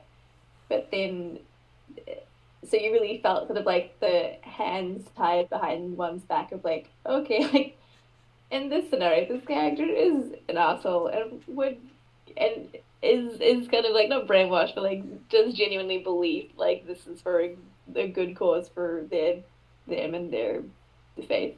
Mm-hmm. And so there was that. For me, it was actually quite cathartic. So I guess I've had like this weird week of like not getting to play out those kind of like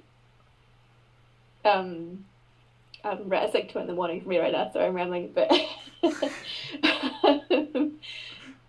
yeah, no, I definitely felt like the hands tied behind my back of like, oh shit, like we're not doing good things here. But this person would stab this lizard man in the face who's like praying for mercy, or this woman attacked the person I'm sworn to protect. Of course, I'm just gonna throw myself at them until I die. Like right. Yeah, totally. So, how did you feel about that, Alex?